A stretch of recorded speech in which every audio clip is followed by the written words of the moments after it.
Before we begin, let's slow everything down. You're not here to learn dates, or memorize rules, or keep track of every name. This channel exists for quiet watching, for long stories told gently, from a distance where nothing is urgent. We walk through strange worlds and broken timelines, the way Prismo watches them from the center of time, calmly, patiently, letting moments unfold without rushing them. If you're still awake, and you want more journeys like this waiting for you later, you can quietly subscribe or leave a like, a small signal to keep these timelines playing. And if you're already drifting, that's perfect. Let's begin. The walls of the Candy Kingdom are cracked, not shattered, not fallen, just cracked in long pale fractures that catch the moonlight like veins of glass running through frosting. Sugar dust still clings to the caramel cobblestones where something terrible happened earlier tonight, and the air carries that faint, warm smell of burnt marshmallow and ozone that only shows up after magic has tried very hard to erase someone from existence. The battle is over. You missed it on purpose. Now there is only the quiet, the soft, steady hum of candy street lamps, each one a glowing gumdrop on a striped pole, vibrating gently in the cool night air. The caramel streets are glossy and slow, like the whole city is exhaling. If you listen, really listen, you can almost hear the sugar settling, the way cooling glass sighs as it remembers how to be solid.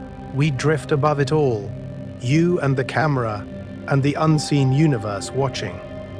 We're going to float over domed gumdrop rooftops, past lollipop chimneys still exhaling little wisps of cotton candy smoke, past windows where jelly bean families are already asleep, limbs tangled, dreams simple and bright. Here is the thing.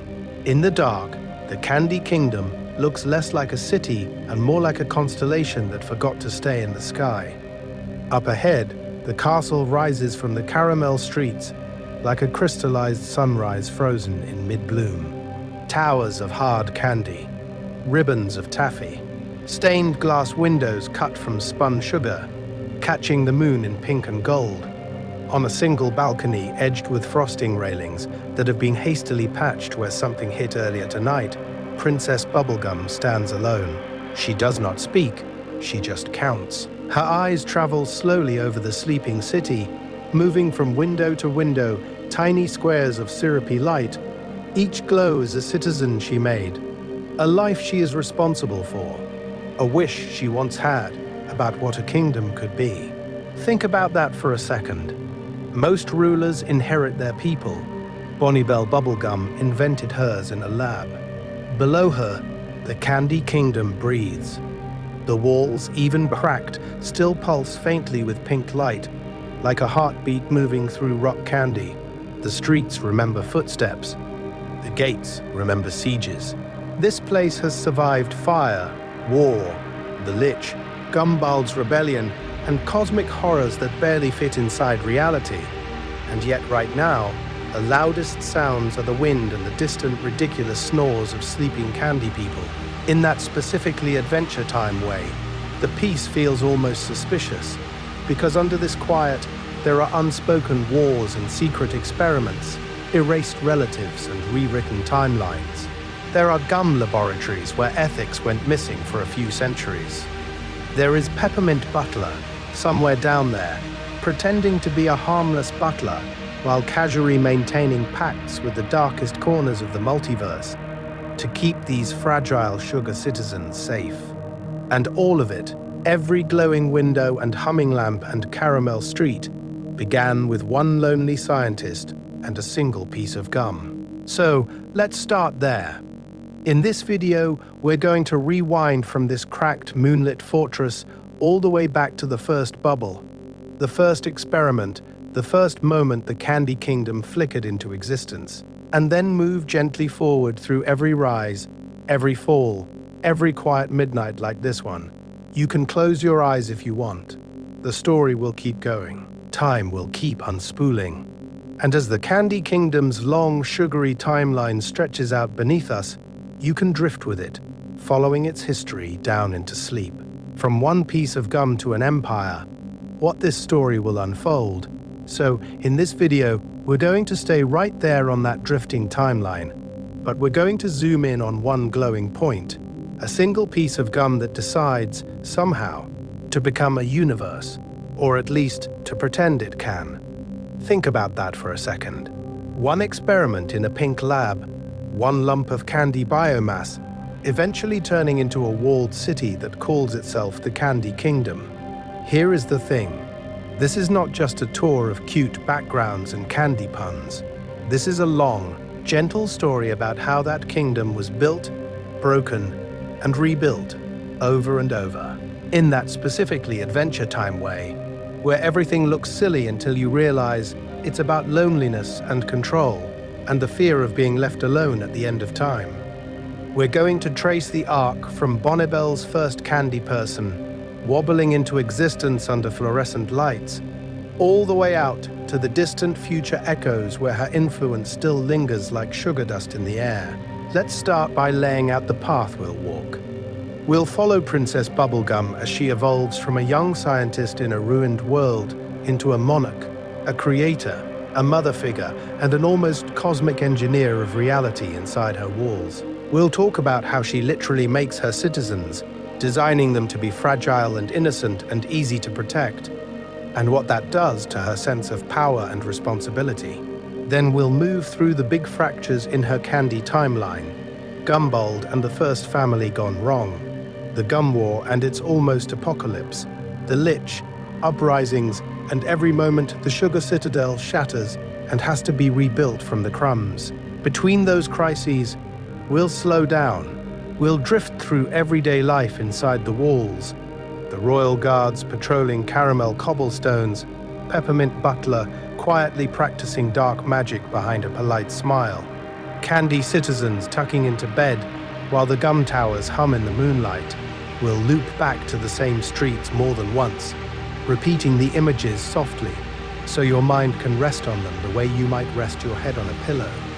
Because the Candy Kingdom is not just a setting, it is a character with an arc. Early on, it's a fragile experiment, a nervous wish made solid in a dangerous multiverse. Later, it's a fortified sugar fortress, a kind of pink bunker against the chaos outside. Eventually, after the finale, it becomes a legacy, a memory, a pattern that keeps reappearing in the far future, long after these exact walls have melted away. And as we follow that arc, we'll keep asking quietly, what does it mean to build a world to keep your fears at bay? All of this will move slowly, no rush. We'll circle ideas, return to key moments, let tension dissolve into reflection. You can drift in and out. The story will be here when you come back, like a city of candy lights glowing at the center of time. A sugary map in the dark, roadmap through the kingdom's entire history. So before we dive into any one moment, we should dim the lights and unroll the whole sugary map. You're about to walk through the entire lifespan of a kingdom, and here is the thing. Knowing the path actually makes it easier to rest. If your brain can see the borders of the journey, it doesn't have to keep jolting awake, asking what comes next. Let's start at the very beginning. In a world that is not cute at all, no frosting, no candy cottages, just the grey irradiated wasteland that Ooo is still quietly healing from. We're going to stand beside Bonnibel as a lone pink figure in the ruins, watching her measure radiation like someone checking the pulse of a dying universe. From there, we'll move through her early experiments, the first bubbling vats, the first failed candy people, and then that uncanny moment when a gum girl realizes she can make life that smiles back at her. One citizen, then a handful, then a community that doesn't know it was wished into existence by a scientist with too much power and too much time. From that fragile origin, we'll rise into the middle arcs, where the Candy Kingdom stops being a science project and becomes a political reality. Walls go up, guard towers appear. Treaties are signed with neighbors who do not understand how soft these citizens really are. We'll meet Gumball, Aunt Lolly, and Cheerful, the secret family PB built for herself, and trace how their rebellion turns into the Gum War, into betrayal, into pink hands quietly rewriting their minds into simple candy smiles.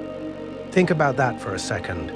A monarch who can literally reset her enemies into children will see the lich pass through, the kingdom cracked and rebuilt, and every destruction layering another shell over PB's already guarded heart. But this won't just be a parade of catastrophes.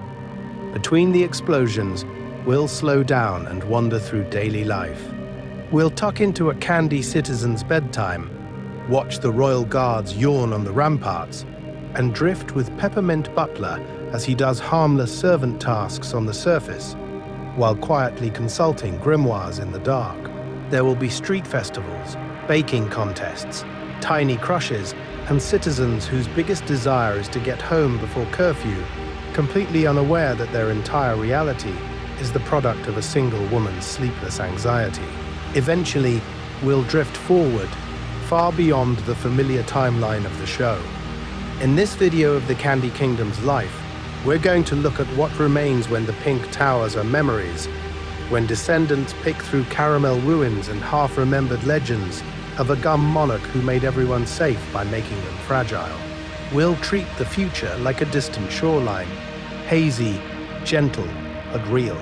And all along we'll weave back and forth between the cosmic and the cozy, between wars that shake the multiverse and the quiet sound of a candy citizen washing a single cup before bed. Not one or the other. Both. In that specifically Adventure Time way, where a silly marshmallow joke sits right next to a meditation on control and love and the ethics of creating life. By the end, you'll have followed an entire civilization from first spark to distant echo, and, hopefully, fallen asleep somewhere in the middle of its candy-lit timeline. Get cozy in a candy cottage, settling in before the long story, so before we march through centuries of caramel uprisings and marshmallow diplomacy, let's start much smaller. Imagine you're not in a sprawling sugar empire yet. You're in one tiny cottage on the edge of the Candy Kingdom, where the cobblestone streets thin out and the gumdrop lamps grow quieter and farther apart. Inside, everything is soft. The bed is a slow, sinking square of toasted marshmallow, the kind that remembers the shape of your body and forgives you for every weird sleeping position. There's a licorice blanket, heavy in that perfect way, draped over you like a gentle, chewy gravity. A peppermint pillow cools the back of your neck.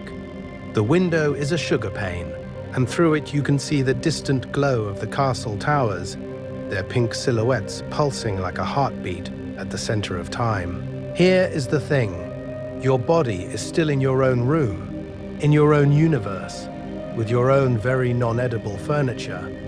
But your attention can move. Your attention can live in this little candy cottage for a while.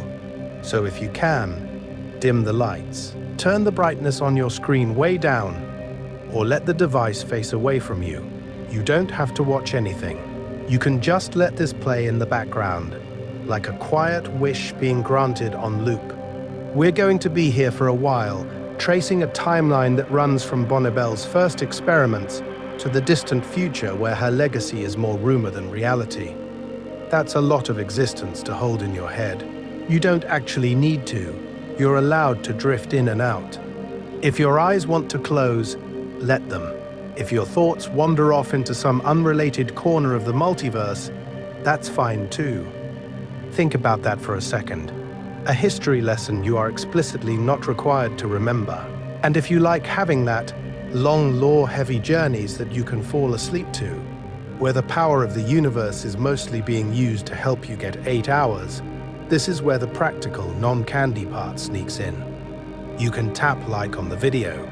You can subscribe so the next time you're staring at the ceiling at 2 a.m., there's already a queue of sleepy timelines waiting. You can even line up more episodes now, a little playlist of future midnights, and then stop touching the screen at all.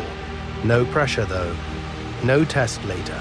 The Candy Kingdom story will still be here if you miss half of it, or all of it, or if you wake up tomorrow and only remember a single image of a gumdrop soldier polishing his spear. This universe is happy to rewind.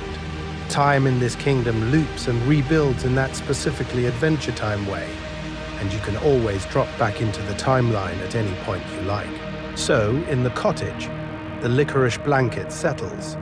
Someone outside is sweeping caramel cobblestones.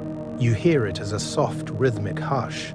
The distant castle bells give one slow note, like a promise that the night is beginning, not ending. You stand up just long enough to close the candy door, and the sounds of the kingdom muffle into a warm, indistinct murmur. Behind that door, wars and wishes and royal experiments are waiting. In here, it's just you and the story. Lie back in the marshmallow bed.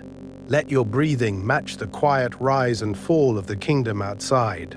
When you're ready, we'll open the timeline at the very beginning with a single piece of gum and a very ambitious scientist. Before the sugar, a quiet wasteland and a pink scientist.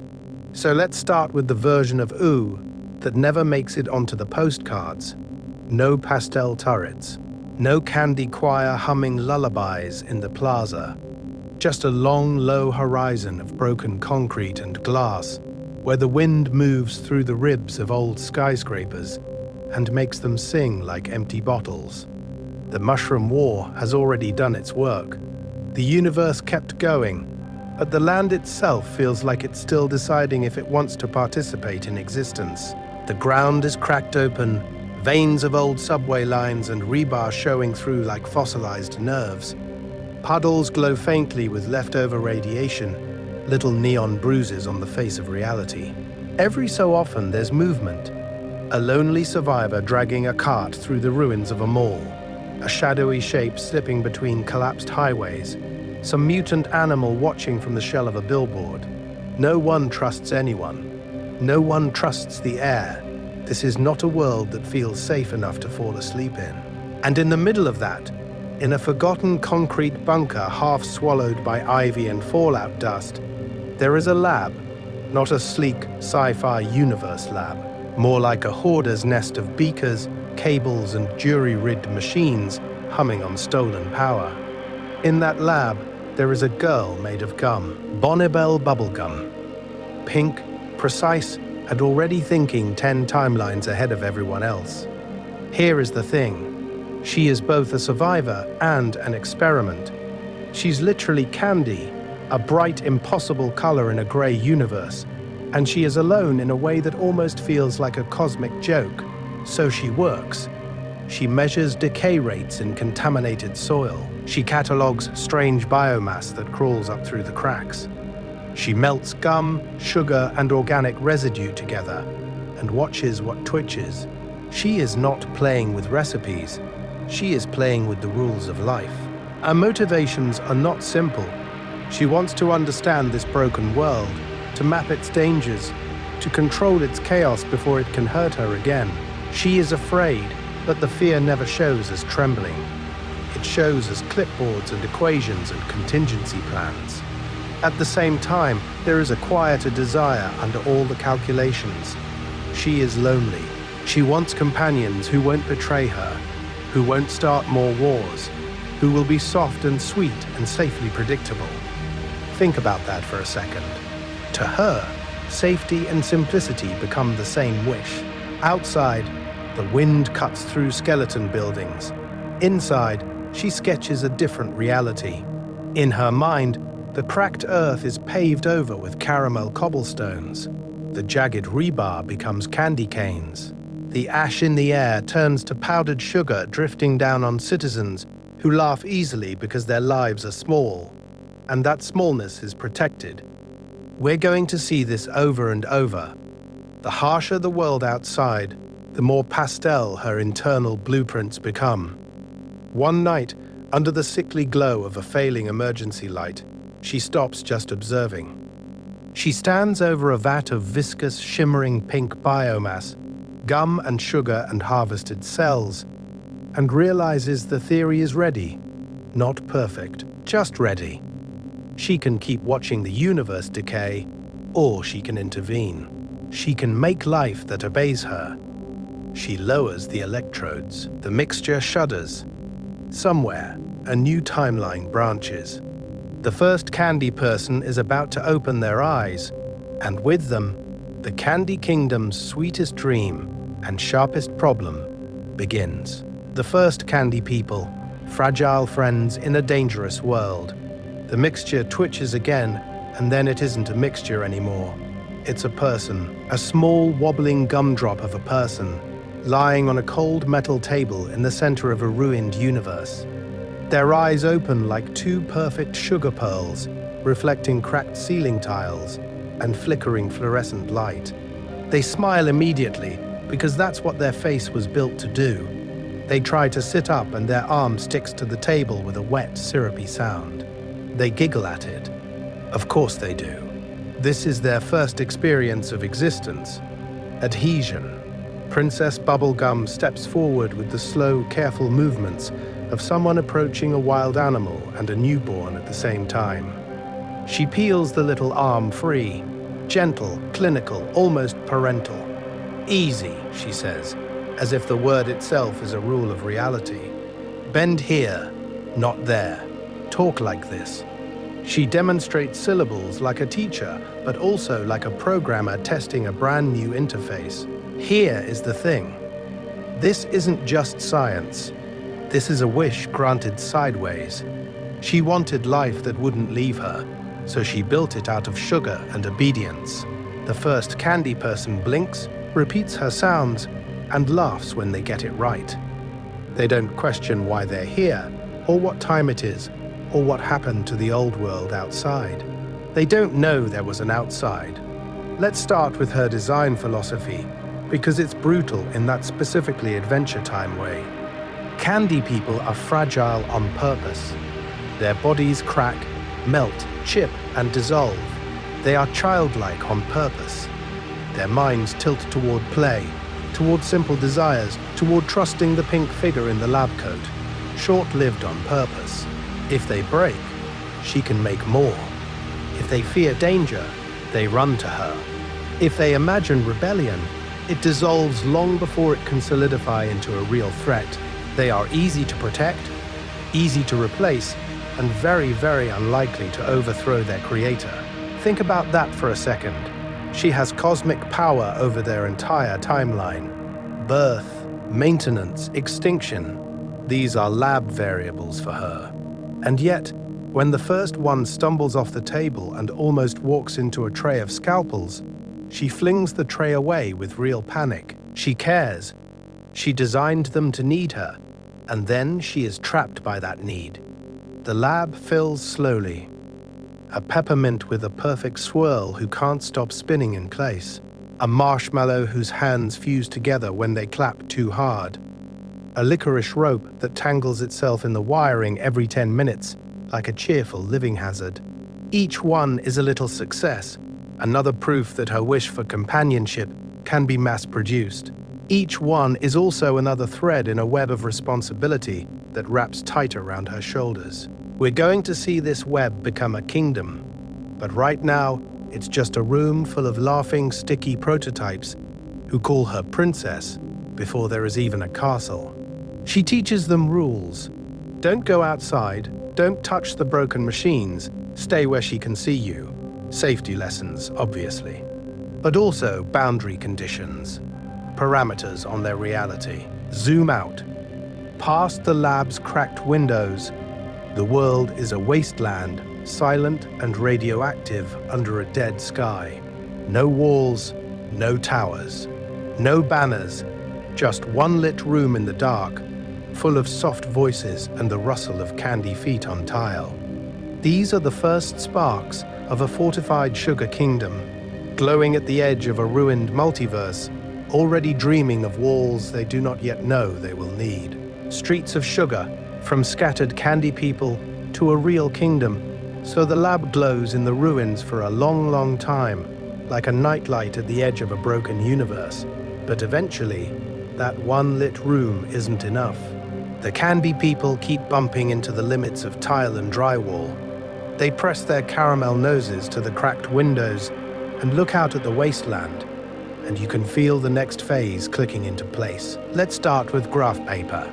Bonibel at a table, pink hair tied back, mechanical pencil in hand. She sketches lines across a blank sheet. long caramel avenues, looping taffy cul-de-sacs, gumdrop houses arranged like molecules in a lattice, a central plaza, a castle rising from it like a crystallized sugar tower at the center of time, not cosmic exactly, but central in her personal multiverse. Here is the thing. She's not just doodling cute streets, she's drafting an answer to extinction. Outside, Ooo is still full of monsters, bandits, magical anomalies, the whole chaotic buffet. There are no reliable maps, no consistent rules. Reality in the post-Mushroom War timeline is basically a suggestion. So PB does what scientists do when the universe is noisy. She controls variables. Walls go on the plan. Thick, layered, candy-coated fortifications, not only to keep the dangers out, but to keep her creations in, where she can see them, measure them, adjust them. Think about that for a second. The same mind that calculated half-life curves is now calculating sightlines for watchtowers. She marks where caramel streets intersect, so guards can patrol in efficient loops. She positions the castle to have maximum visibility over every gumdrop roof. It's urban planning as a containment spell, a wish for order written in frosting. Then we're going to slow down and drift through the construction, because it's strangely peaceful. You watch candy people cheerfully stacking sugar bricks, their licorice arms wobbling as they pass marshmallow mortar along a living assembly line. Someone hums, someone drops a brick, and laughs like this is all a game. PB moves through it with clipboards, goggles, and quiet calculations, adjusting a blueprint here, tightening a safety protocol there. Early guards, peppermint sticks with spears, jelly bean sentries trying very hard to look intimidating, practice walking the perimeter in tidy little loops. The paradox arrives quickly. The Candy Kingdom becomes adorable and authoritarian at the same time. Bright colors, strict rules, curfew bells chiming like tiny xylophones, mandatory joy. Everyone trusts PB because, in a very literal sense, they were made to. She tuned their personalities towards sweetness and obedience, fragile on purpose so they would always need her. It is not evil. It is not even indifferent. It is just power expressed as protection, and protection expressed as control. Finally, the day comes when the castle is finished.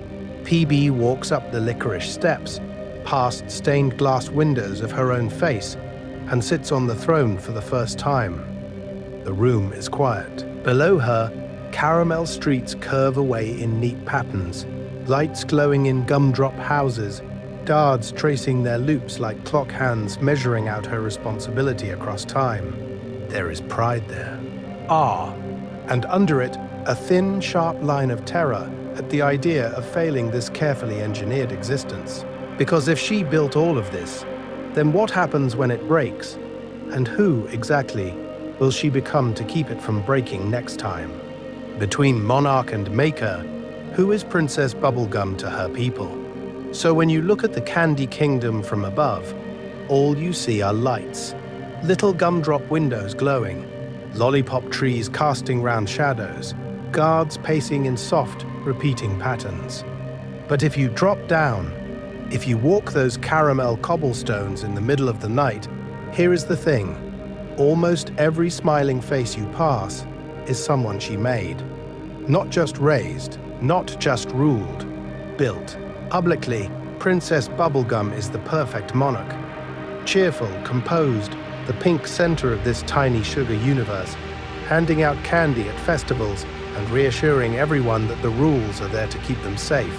Privately, in the quiet blue of her lab, she is a maker in the literal sense, pulling new minds out of vats and beakers, adjusting their chemistry so they will giggle instead of question, panic instead of plot. Think about that for a second. Your ruler is also the author of your existence. Down to your baseline optimism. She lives between monarch and mother, and the border is blurry. She tucks her citizens in with bedtime stories about safety protocols. She scolds them like children when they wander too close to existential danger, like the Lich or wild magic. or sharp corners, but she also signs decrees, deploys guards, and calculates acceptable losses when something in this reality goes sideways. She loves them, she manages them. She micromanages their continued existence across the timeline. She lives between scientist and sorcerer. On one shelf, there are test tubes and pH strips. On another, grimoires and peppermint butlers suspiciously cursed artifacts. She measures neuron responses and also casually regrows an entire population from raw candy biomass after the latest attack, as if rebooting a crashed system. It looks whimsical. It is closer to necromancy with a lab coat, and she lives between protector and jailer. Laws in the Candy Kingdom are not just laws, they are safety protocols, written like lab notes. Curfews double as containment procedures. Festivals double as stress tests, where she can observe how her fragile citizens handle crowds, fear, surprise. The parades are adorable, but look closely. There are guards at every corner, and surveillance woven into the music and lights. Here is where it gets quietly devastating. She believes, with almost religious certainty, that if she loosens control, these soft, breakable people will suffer. But if she tightens control, if she keeps rewriting their personalities and memories whenever they become inconvenient, they may never truly live freely. We're going to sit in that contradiction for a moment. Too much power, and she becomes a cosmic warden. Too little, and her kingdom dissolves into terror and entropy. And in that specifically Adventure Time way, the universe does not let her keep this balance hypothetical. The creations she coded for sweetness begin to think for themselves. Gumbald, Aunt Lolly, Chickly, the ones she once called family, remember what she did to them. The candy citizens start to glimpse the lab behind the throne. The wish for a harmless, obedient population fractures, and the multiverse hands her a different reality. A kingdom where the maker must finally answer to what she made. A candy family gone wrong. Gumbald, Aunt Lolly, and Chickle. So now we drift backward along her timeline, to the moment before the cute, squeaky candy crowds, before the kingdom became a pastel fortress. Back when the lab was quieter, darker, and Princess Bubblegum was not yet a princess. Just Bonnie Bell at a workbench, trying to wish a family into existence out of raw sugar and cosmic loneliness. Let's start with the experiment that wasn't supposed to feel like an experiment. She doesn't just pour out simple candy people this time. She designs complexity. Adult frames, taller, sharper, more human in their proportions. Uncle Gumball, Aunt Lolly, Cousin Chickle. Not random citizens, but named roles like she's writing herself into a family photo that never actually happened in this universe. At first, they are exactly what she thinks she wants.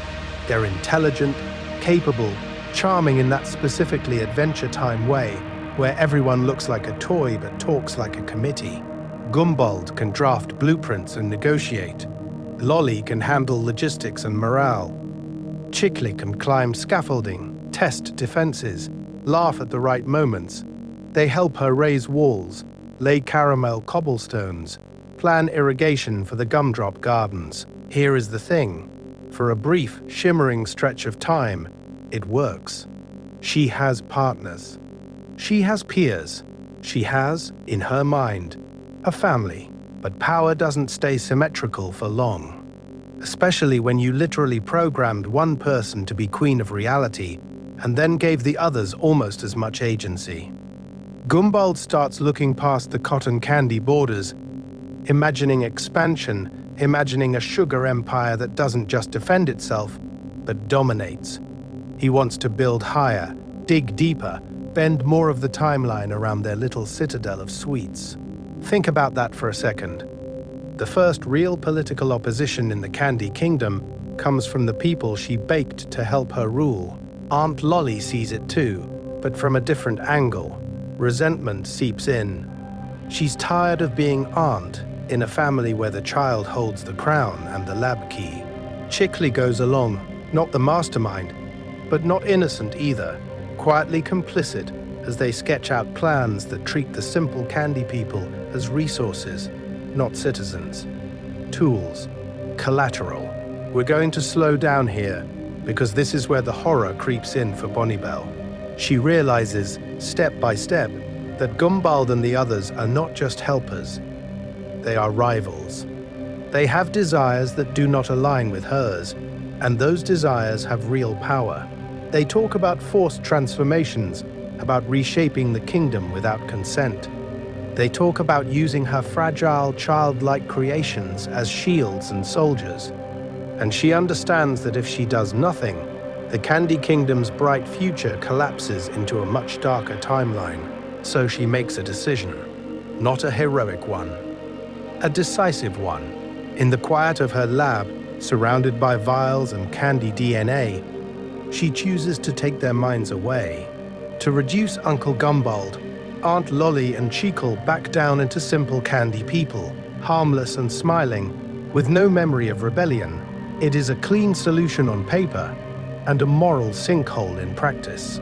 That choice will echo forward into the Gum War, into every uneasy glance when the past resurfaces.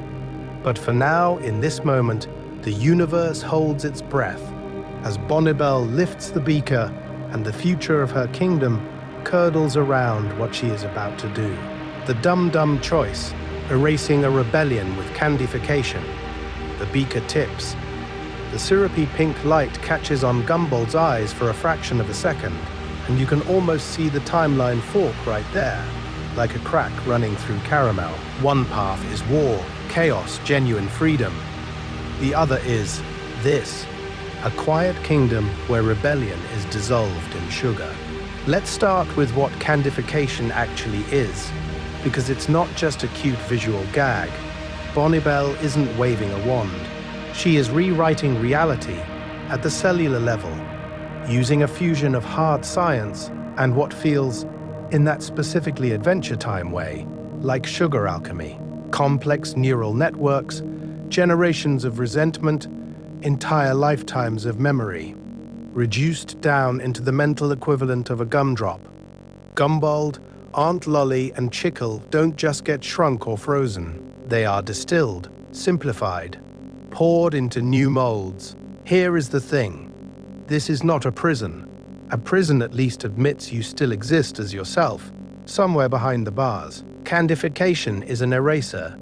They emerge as happy, harmless candy people, with childlike voices and soft, wobbly bodies that are literally designed to be fragile. They giggle, they play. They follow rules without really understanding why the rules are there. From the outside, it looks like mercy. No torture, no chains, just endless birthday party energy under pastel skies. But if you zoom in on the ethics, it gets dark fast. PB is not just stopping a rebellion, she is deleting it from continuity. These were her first family, the ones who challenged her authority, who wanted their own power and their own slice of the universe. She doesn't debate them into submission. She doesn't negotiate a treaty. She takes away their capacity to desire anything complicated at all. Think about that for a second.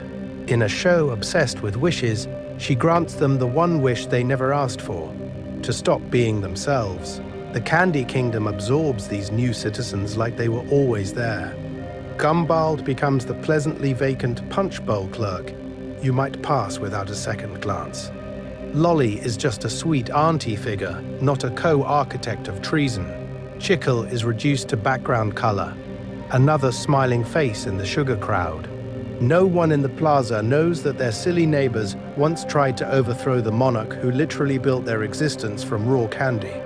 And we're going to notice how this fits a pattern. When reality in Ooo threatens to spin out, Bonibel reaches for control. Every time. She makes candy people intentionally breakable and innocent, so they're easy to protect, but also easy to manage.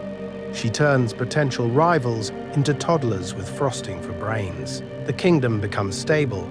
Yes, efficient, safe, but there is a haunted quiet under the fireworks, like a lab where the experiment worked and everyone refuses to ask what it cost. because history does not actually disappear, it just sinks. Those erased memories sit under the surface of the multiverse, like air trapped in caramel, waiting. A stray wish, a cracked spell, a single moment of cosmic bad timing, and the bubble rises. The Gum War, the resurfacing of Gumball's true self, the sudden realization that the princess at the center of time for this tiny candy universe once rewrote her own family, those are coming. And when that buried past finally boils up, the kingdom will have to decide which version of reality it wants to live with. The sweet lie or the bitter truth waiting in the next part of the story. Quiet days in a Sugary fortress. Life inside the Candy Kingdom. But before we get to that choice between sweet lie and bitter truth, we need to slow everything down. Imagine the kingdom not as a battlefield or a moral dilemma, but as a place you could actually walk through right now, under a calm, candied sky. Let's start on the main avenue, late at night, when the caramel cobblestones have cooled and gone slightly matte, no longer glossy with daytime heat. Your feet make the tiniest tacky sound with each step, like the universe is quietly insisting you stay a little longer. On either side, frosting-trimmed houses lean in, eaves decorated with piped borders and sugar pearls that catch the light from jelly bean lanterns.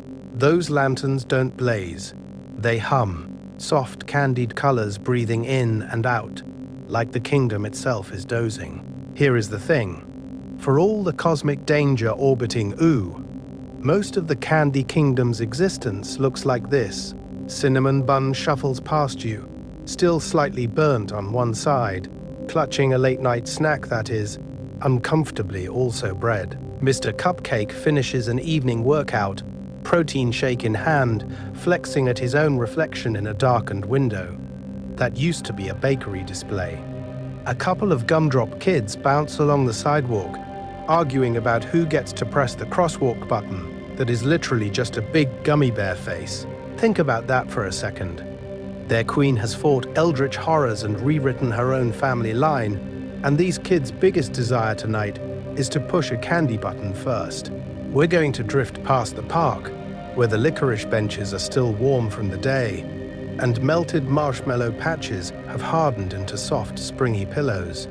A lollipop couple strolls in slow circles, talking about nothing heavier than tomorrow's weather, and whether Peppermint Butler is maybe a little weird, but in a fun way. In that specifically Adventure Time way, the joke is that they're not wrong and also have no idea how right they are, because the candy people are designed to live like this, childlike, short attention spans, quick to fear, but quicker to forget. PB engineered their reality to be small enough that the big cosmic questions never quite land. They worry about bakery shifts, not multiverse timelines. They queue for new flavors, not for news of the next war. It is control disguised as comfort. It is safety disguised as silliness. At the city gates, candy corn soldiers stand in formation, spears straight, helmets slightly crooked. They are not terrifying. They are adequate. Behind them, peppermint patrols do slow circuits around the walls, the red stripes on their bodies lining up with hidden seams in the architecture.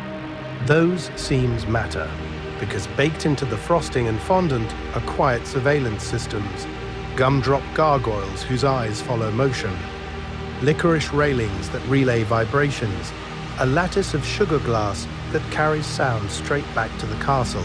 The power of the kingdom is not just in its walls, it's in how little its citizens ever need to think about those walls. Shops close one by one, signs flip from open to sleeping. The last bursts of laughter from a candy cafe dissolve into the night, and the jelly bean lanterns dim to a low, syrupy glow. Inside the castle, the corridors go quiet, but one window stays bright. The lab. PB stands alone over a workbench, the center of time for this tiny sugar universe, surrounded by equations, samples, and half-finished inventions. Outside, every candy citizen sleeps without dreams of war. Inside, their maker stays awake, already calculating how to protect them from the next reality they will never see coming. Peppermint Butler's secret night shift. Dark magic in a bright kingdom, but when the lab lights finally click off, when Bonibel steps away from her equations and lets the universe run on autopilot for a few hours, the castle doesn't actually go dark. Not completely. Somewhere deeper, down past the polished halls and the polite parts of reality, another light comes on. Let's start with how everyone else sees him. In the daytime, Peppermint Butler is exactly what his name promises. A minty little attendant with a bow tie and perfect posture. Always a half step behind PB, always ready with tea, schedules, and a reassuring yes, princess. He manages palace logistics, checks on the royal guard, reminds the banana guards which end of the spear is the business end. To the average candy citizen, he's harmless.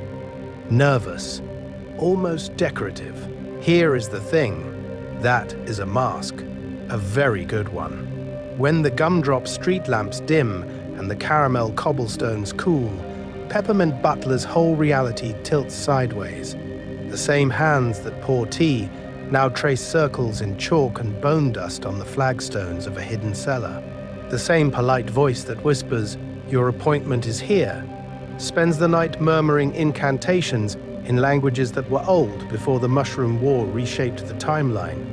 He has a grimoire collection the candy citizens will never see, leather bindings that twitch, pages that don't reflect light correctly, names of demons that are less like words and more like small, contained glitches in existence.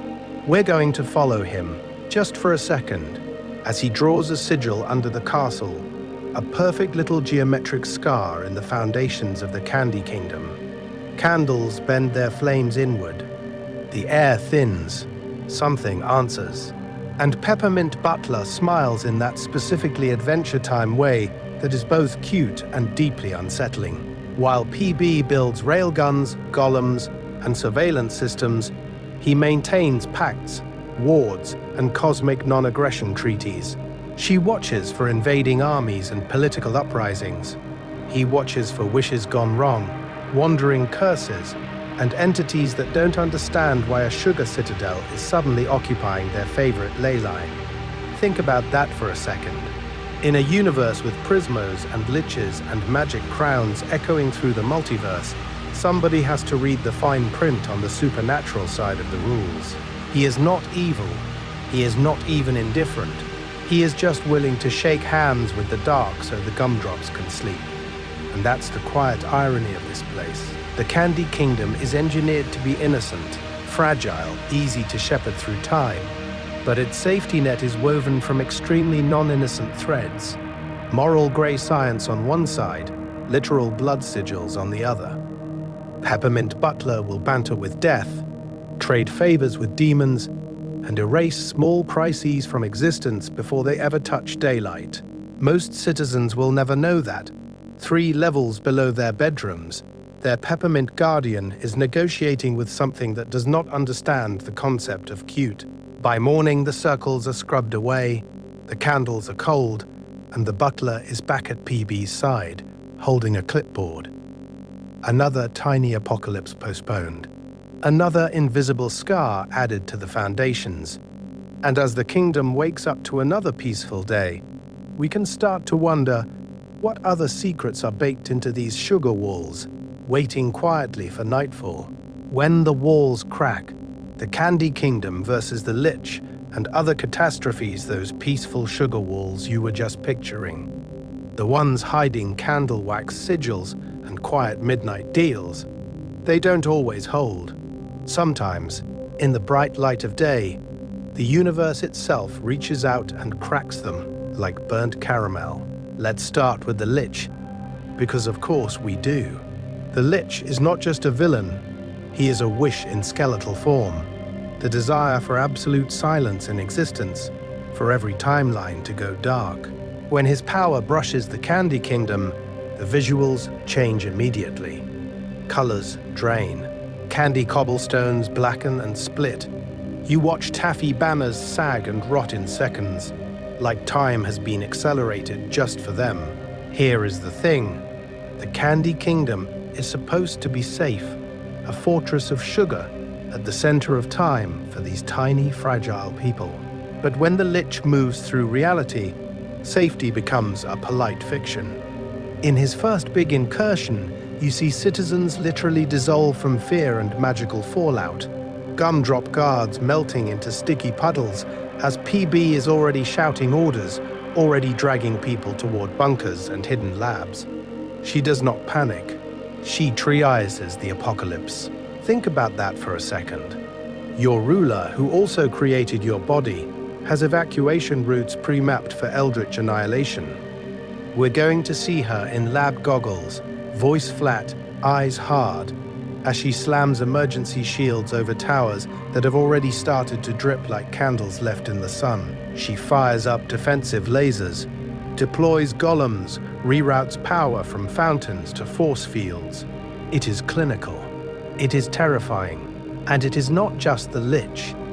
Magical catastrophes roll through Ooo in that specifically Adventure Time way. Half whimsical, half cosmic horror, comets, curses, rogue wishes, elemental chaos. The Candy Kingdom has been frozen, flooded, shattered, and once literally blown into pastel rubble during the Gum War. We get montage moments, a candy skyscraper cleaved in half, licorice bridges snapping, streets webbed with cracks as if reality itself is spider fracturing around PB's experiment. Every time, the pattern repeats.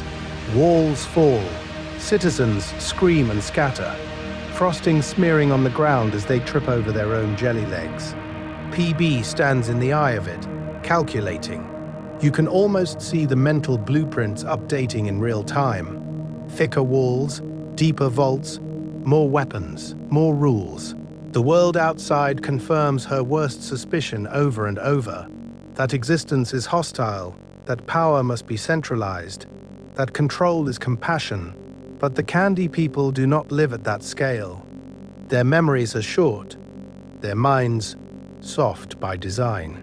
A week after a Lich-adjacent disaster, you'll see them happily repainting gumdrop houses, turning craters into playgrounds, treating the latest rebuild as a fun community project instead of the aftermath of a near-extinction event.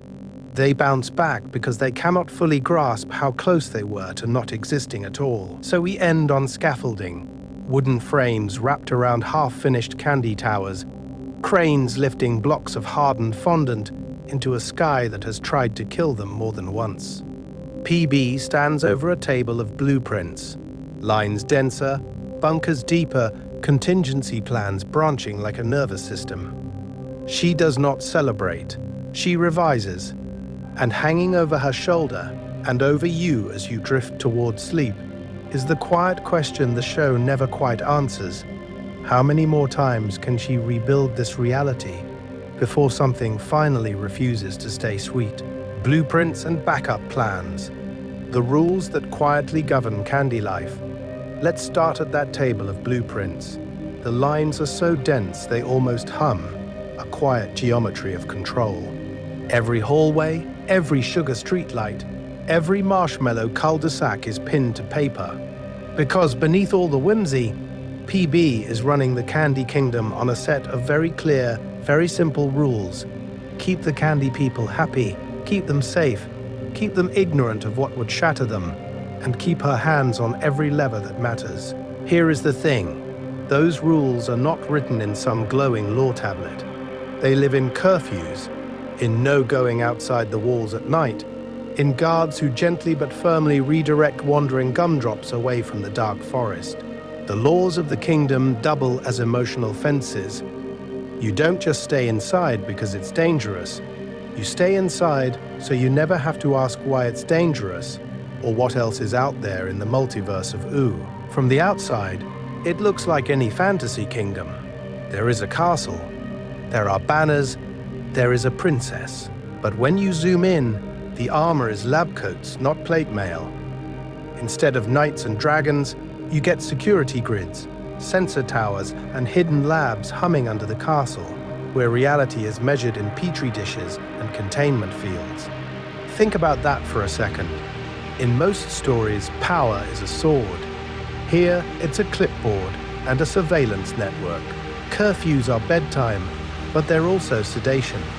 Emergency drills are about fire safety, but they are also rehearsals in obedience, training every citizen to move along the exact timeline PB has planned.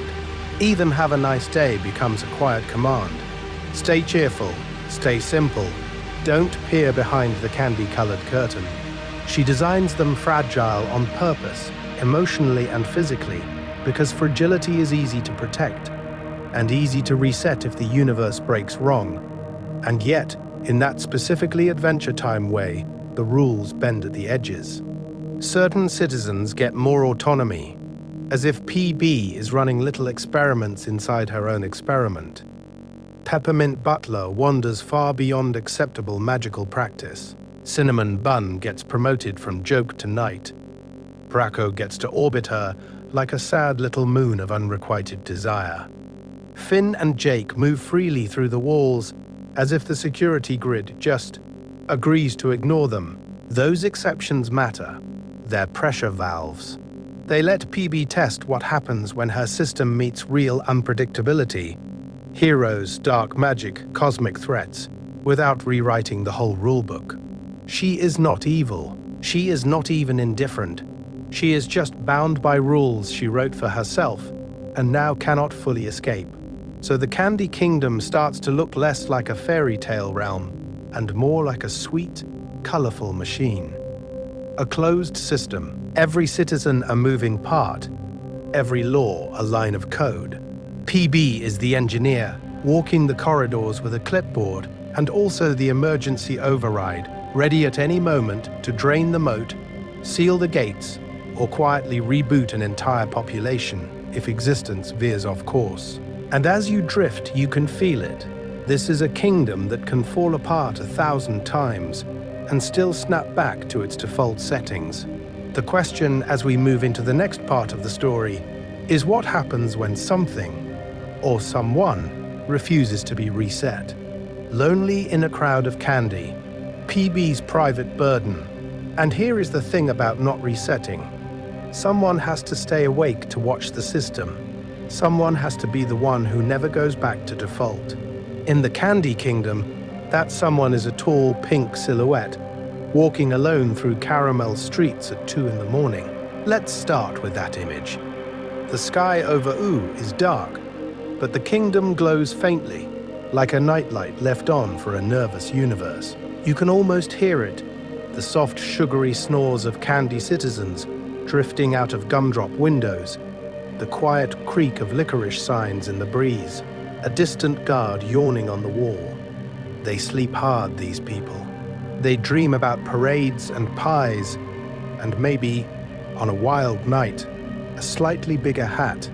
And somewhere between the lollipop lampposts, Princess Bubblegum walks, listening to all of it. They trust her completely. That is the power and the problem. Every marshmallow breath is an unconscious vote of confidence that PB will keep the lich away, keep Gumbald contained, keep the multiverse from leaking anything unpleasant into their bedtime. She is their ruler. But she is also their creator.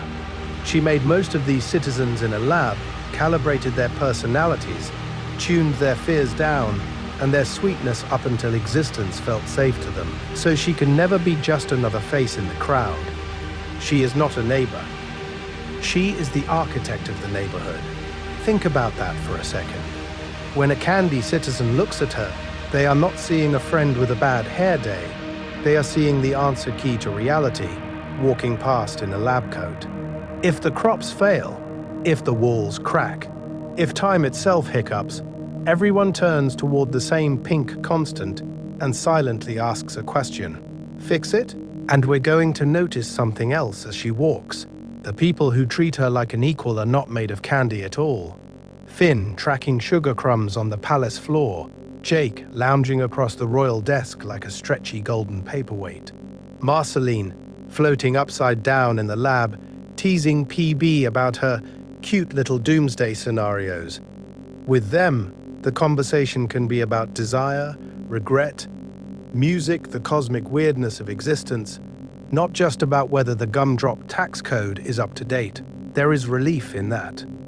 And there is danger. Because with Candy, PP is mother, monarch, and mechanic of the timeline. With Finn or Marcy, she is suddenly just Bonibel. She can be wrong. She can be vulnerable. She can admit that there are nights when the weight of all those lives presses against her bedroom door like an invisible ocean. Here is the thing. She genuinely loves them. She loves Cinnamon Bun's clumsy loyalty, the way Peppermint Butler pretends not to be a walking occult library, the way random citizens will throw a festival if a cloud looks mildly interesting. But love does not cancel out her training as a scientist. It collides with it.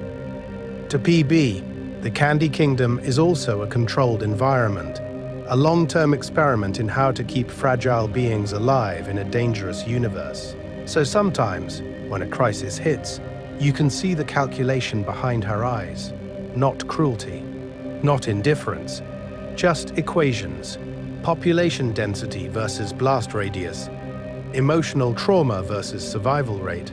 She will evacuate a district, rewrite a law, or quietly alter a citizen's composition if it means the overall system remains stable. They are her children. They are also variables. That is the paradox at the center of her reality. The Candy Kingdom is her greatest achievement.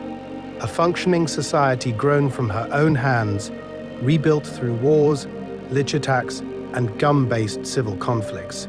It is also her gilded cage. The walls she raised to keep her creation safe are the same walls that keep her locked in endless responsibility. She could leave. She could walk out into the wilds of Ooo with Marceline and never look back. But the moment she steps beyond the peppermint gates, the question returns: who watches the experiment? As you drift with her along those moonlit paths, you can feel it. Every light in every window is a little anchor tying her in place. And the story of the Candy Kingdom cannot move forward until something tests those chains, until the person who built the cage finally has to decide whether she's willing to live outside it. Sugar diplomacy, the Candy Kingdom among the other kingdoms of Ooo. And when those chains finally start to pull, they don't just tug inside the Candy Kingdom. They ripple outward, across deserts and oceans and frozen wastes, into every other bright, bizarre corner of Oo's political universe. Let's start by lifting up, just a little, until you can see the neighboring realms glowing against the dark. To the north, the Ice Kingdom, jagged and blue, ruled by Simon under the Ice King's crown, a place where loneliness has literally frozen into architecture. To the south, the Fire Kingdom, all molten towers and volcanic temper, where Flame Princess governs with a moral compass that's still learning how to point. Off in the distance, you can feel the Wildberry Kingdom, the Slime Kingdom, the Breakfast Kingdom, each with their own rules, their own flavors of existence, each with a ruler who mirrors it. Here is the thing. None of them are like the Candy Kingdom. Not really. Most rulers inherited their crowns or seized them. Bonibel built hers. She engineered her people, her walls, her defenses. She didn't just rise to power, she manufactured it, one candy person at a time. Think about that for a second. In a multiverse full of wizards and cosmic wishmasters, the most stable power in Ooo is a pink scientist with a lab coat and a clipboard. So when these kingdoms talk, they don't just trade resources, they trade anxieties.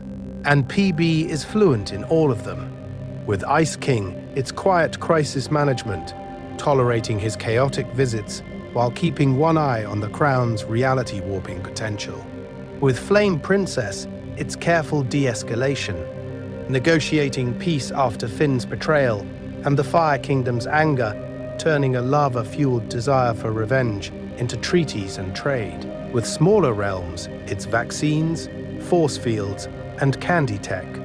She offers medicine, force shields, and moral authority in exchange for loyalty and quiet. We're going to see her again and again using science as diplomacy. Anti-elemental serum during the Elementals crisis. gumball guardians as deterrents, their stone faces a silent reminder of her power. During the Gum War, the Candy Kingdom's technology and strategic planning become the fulcrum of the entire conflict, pulling in humans, candy, and gum into one long sticky argument about who gets to write history. These alliances aren't always clean. Sometimes PB manipulates events, nudging timelines so that threats collide with each other instead of with her walls. She arms some friends, disarms others, with a smile that says, "This is for your own good." She is not evil. She is not even indifferent. She is just bound by her own internal rules. Protect the candy people at any cost. And the cost is pressure. Constant, crushing pressure. She has to think like a scientist, a caretaker, and a stateswoman all at once. Someone who can model plague vectors at breakfast, negotiate with a fire elemental at lunch, and reassure a panicking candy citizen before bed. Every treaty is a hypothesis. Every war is a failed experiment in peace. From a distance, the Candy Kingdom looks like a joke the universe told and then forgot to explain. A pastel fortress, gumdrop soldiers, a ruler made of bubblegum. But inside the narrative, it's a serious geopolitical center of time, with PB quietly steering Oo's balance of power from her sugar throne. And the real question, as the night deepens around those glowing borders, is this: what happens when the other kingdoms finally realize just how much of their fate has already been decided in her lab? Cracks in the candy coating, internal dissent, and candy uprisings. So when the other kingdoms start to notice the quiet power concentrated in that pastel fortress, there's another realization brewing a lot closer to home, inside the walls, inside the candy itself. Because here is the thing: if you create your own citizens in a lab, if you literally sculpt their bodies and personalities out of sugar, you don't just get obedience, you also inherit every unpredictable ripple of free will that existence always sneaks in. Let's start with the small cracks, the ones that look cute from a distance. You have candy citizens side-eyeing PB's secrecy about her experiments, whispering in markets about the latest explosion from the lab. Cinnamon Bun fumbling through guard duty, then suddenly declaring she's acting weird or too harsh, accidentally voicing a truth the whole kingdom politely refuses to name. They trust her. They love her. But they also feel that tingling sense that their wishes and her plans are not always aligned. Sometimes that unease comes out as comedy. Tiny protests over silly new rules, like bedtime curfews or mandatory safety drills. A grumbling crowd when PB decides to weaponize the Gumball Guardians again. Those cosmic-eyed statues that stare down at the streets like they're watching every timeline at once. Think about that for a second. You're made of candy. You're fragile by design. And your creator keeps installing bigger and bigger laser-eyed statues above your house. Of course, some part of you starts to wonder who all this power is really for. We're going to see PB respond in layers. On good days, she leans toward transparency. She'll step out onto a balcony, explain the science, reassure everyone that the explosions are for their protection, that the reality-warping crisis of the week requires a temporary sacrifice of comfort. She is not evil. She is not even indifferent. She is just bound by rules she wrote for herself and by threats from the wider universe that her candy people can't even imagine. On other days, the response is colder. She manipulates information, nudges memories, quietly reassigns dissenters to safer jobs far from the center of time in her castle. When protests get too loud, she can shut them down with calculated efficiency. A few stern words, a flash of authority, a reminder that without her, the multiverse outside those walls would swallow them whole. The rebellion dissolves, but the residue of resentment stays. And beneath all of that, there are the uprisings she doesn't talk about, the first candy family who challenged her. Gumball, Aunt Lolly, Chicley, not just citizens, but relatives by design, who looked at Bonnibel's control and wished for their own destiny. Their revolt was messy, ambitious, and very nearly successful, PB's answer was drastic. She rewrote them into simpler candy people, smoothed their minds like melted sugar, turned political opponents into harmless neighbors. That is the paradox at the heart of the Candy Kingdom. It is engineered for obedience, for sweetness, for safety. And yet, in that specifically Adventure Time way, discontent keeps bubbling up like caramel on a hot stove, no matter how often PB scrapes the pan. Every joke protest, every nervous glance at the Gumball Guardians, every suppressed uprising is a pressure point waiting to be pressed again. Because Gumball doesn't stay small. Those erased desires don't stay gone. In time, they reform, reawaken, and march back to the gates as the Gum War, the ultimate wish for independence, crashing against the architect of their reality, and turning all those tiny candy cracks into a full-scale fracture in the sugar glass throne. The return of Gumball. Old candy ghosts come back to life, so when those erased desires finally reform, they don't come back as whispers. They come back as a voice. A very angry, very articulate voice, dripping water in a dark garden, and remembering everything it was never supposed to remember. Let's start in that overgrown courtyard where Gumball has been quietly stewing in his own diluted existence. One accidental splash of the Dum Dum Solutions antidote, one careless break in the carefully engineered rules, and the simple Candyman collapses like melting fondant and pulls himself back together as Uncle Gumball, not the smiling worker, the architect, the rebel. The original co-founder of this reality, waking up in a universe that has rewritten him as a joke. Here is the thing, when Gumball comes back, he doesn't just get his body and intelligence back, he gets the entire backlog of resentment on fast forward. Every blueprint he drew, every future he imagined, every moment where he believed he and Bonibel were going to build a candy civilization together as equals, not as creator and created. From his perspective, this isn't a cute misunderstanding. It is a cosmic betrayal. In his timeline, he was the one who wanted to expand, to weaponize the gum, to push beyond the safe little sugar walls. Bonibel didn't just disagree. She took his autonomy, liquefied his ambition, and turned him into a background extra in his own life. Think about that for a second. You go to sleep believing you're a founding father, and wake up to realize you've spent decades sweeping your own streets with no idea who you are. So of course he doesn't come back alone. Aunt Lolly and Chickley follow the same path, from dum-dum to restored, snapping back into themselves like a rubber band that has been pulled across years of time. Together they become a kind of anti-royal family, a mirror image of PB's carefully curated kingdom. Where she offers stability, they offer evolution. Where she offers safety, they offer power. Their wish is simple, a candy kingdom that isn't a benevolent dictatorship disguised as a birthday party. We're going to see them pitch an alternative reality. Candy people with sharper edges, harder shells, maybe less fragile by design. No more intentionally breakable citizens. No more monarch who is also your god, your mom, and your lab technician. It's terrifying. It's also, in that specifically Adventure Time way, not entirely wrong. When PB realizes who they are, there is a moment where the universe seems to contract around her. She is not facing an external monster. She is facing an old decision, walking and talking and demanding back pay in the currency of history. There is shock there, dread, and the quiet, exhausted recognition that the wish she made for control has come due.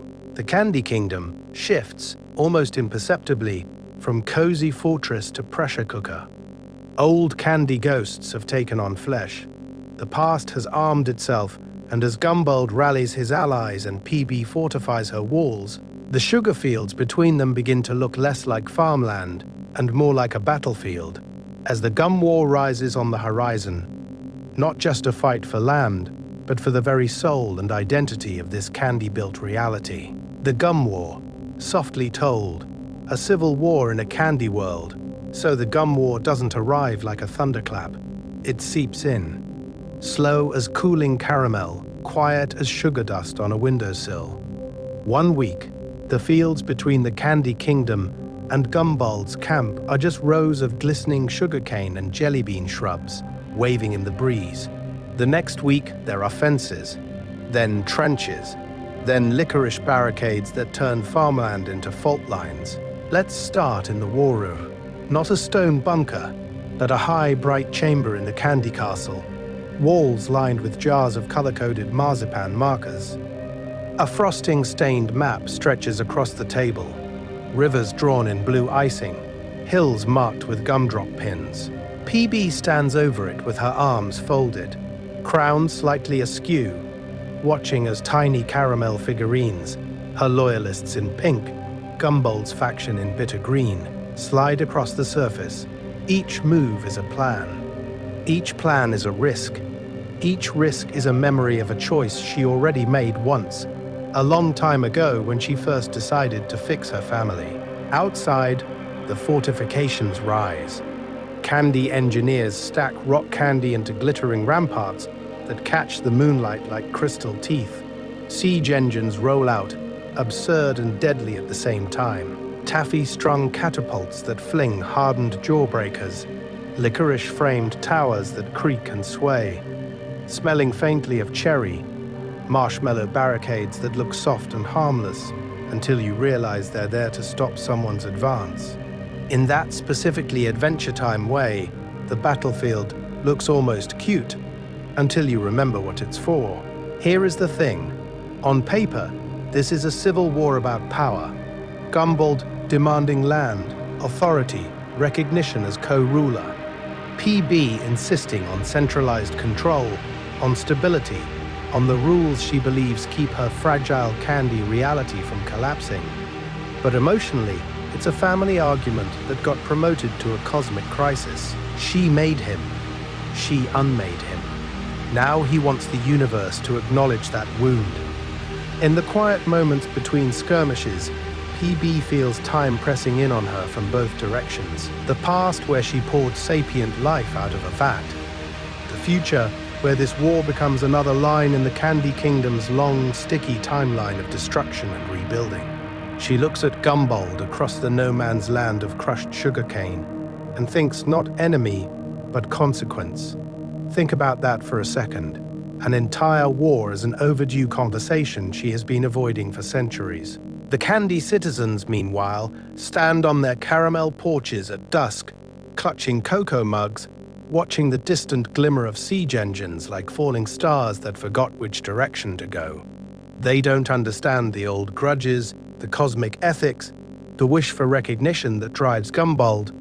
They just know that their maker and their maybe uncle are pointing weapons at each other, and that the walls keep getting higher. We're going to pass quickly over the clashes themselves, because this is a bedtime story, and you're here to drift, not to catalogue every cracked candy shell. What matters are the turning points, the moments where PB could press for total victory, erase Gumbald again, grind his rebellion back into harmless, smiling citizens. And she hesitates. She hears Finn. She hears Marceline. She hears, in some quiet corridor of her mind, the echo of every timeline where she chose control over compassion and watched the universe bend away from her. So the war bends instead toward compromise, toward a truce carved out of exhaustion and reluctant clarity. In the end, the Candy Kingdom survives. The walls still stand. The sugar fields will regrow. Gumbald's threat is neutralized, not by annihilation, but by a strange, uneasy resolution that feels less like triumph and more like waking from a long, feverish dream. But the air inside the castle is different now. The war room map is rolled up, frosting flakes drifting to the floor like snow. PB walks the halls knowing that her citizens have seen the cracks in her perfection, that Gumbald has forced the multiverse to admit she is not just a benevolent ruler at the center of time, but a fallible creator whose desires can hurt people. The Candy Kingdom is safe. It is not innocent. And as the moonlight returns to the caramel cobblestones, soft and silver, Another question begins to rise on the horizon of this reality, as quietly as the gum war once did. If PB can no longer pretend her world is simple, what does she build next? After the war, rebuilding trust and sugar walls so the war ends, not with a cosmic explosion, but with shovels, with brooms, with candy people in tiny hard hats sweeping caramel dust out of the cracks of their own reality. Morning after the gum war, the Candy Kingdom looks like a half-eaten dessert. Towers bitten through, frosting battlements slumped, the great sugar walls chipped and spiderwebbed with impact scars. Here is the thing, Ooo always rebuilds. In that specifically Adventure Time way, catastrophe is followed by a kind of domestic, almost cozy apocalypse cleanup. You watch lemon grabbers hauling broken jawbreaker bricks, cinnamon bun masons patching holes with fresh fondant, banana guards stacking rubble into neat piles like they're filing paperwork for the universe.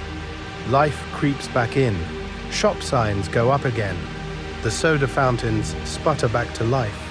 But there's a hesitation in the way candy citizens walk the caramel cobblestones, like they're listening for the next artillery of wishes and bad decisions.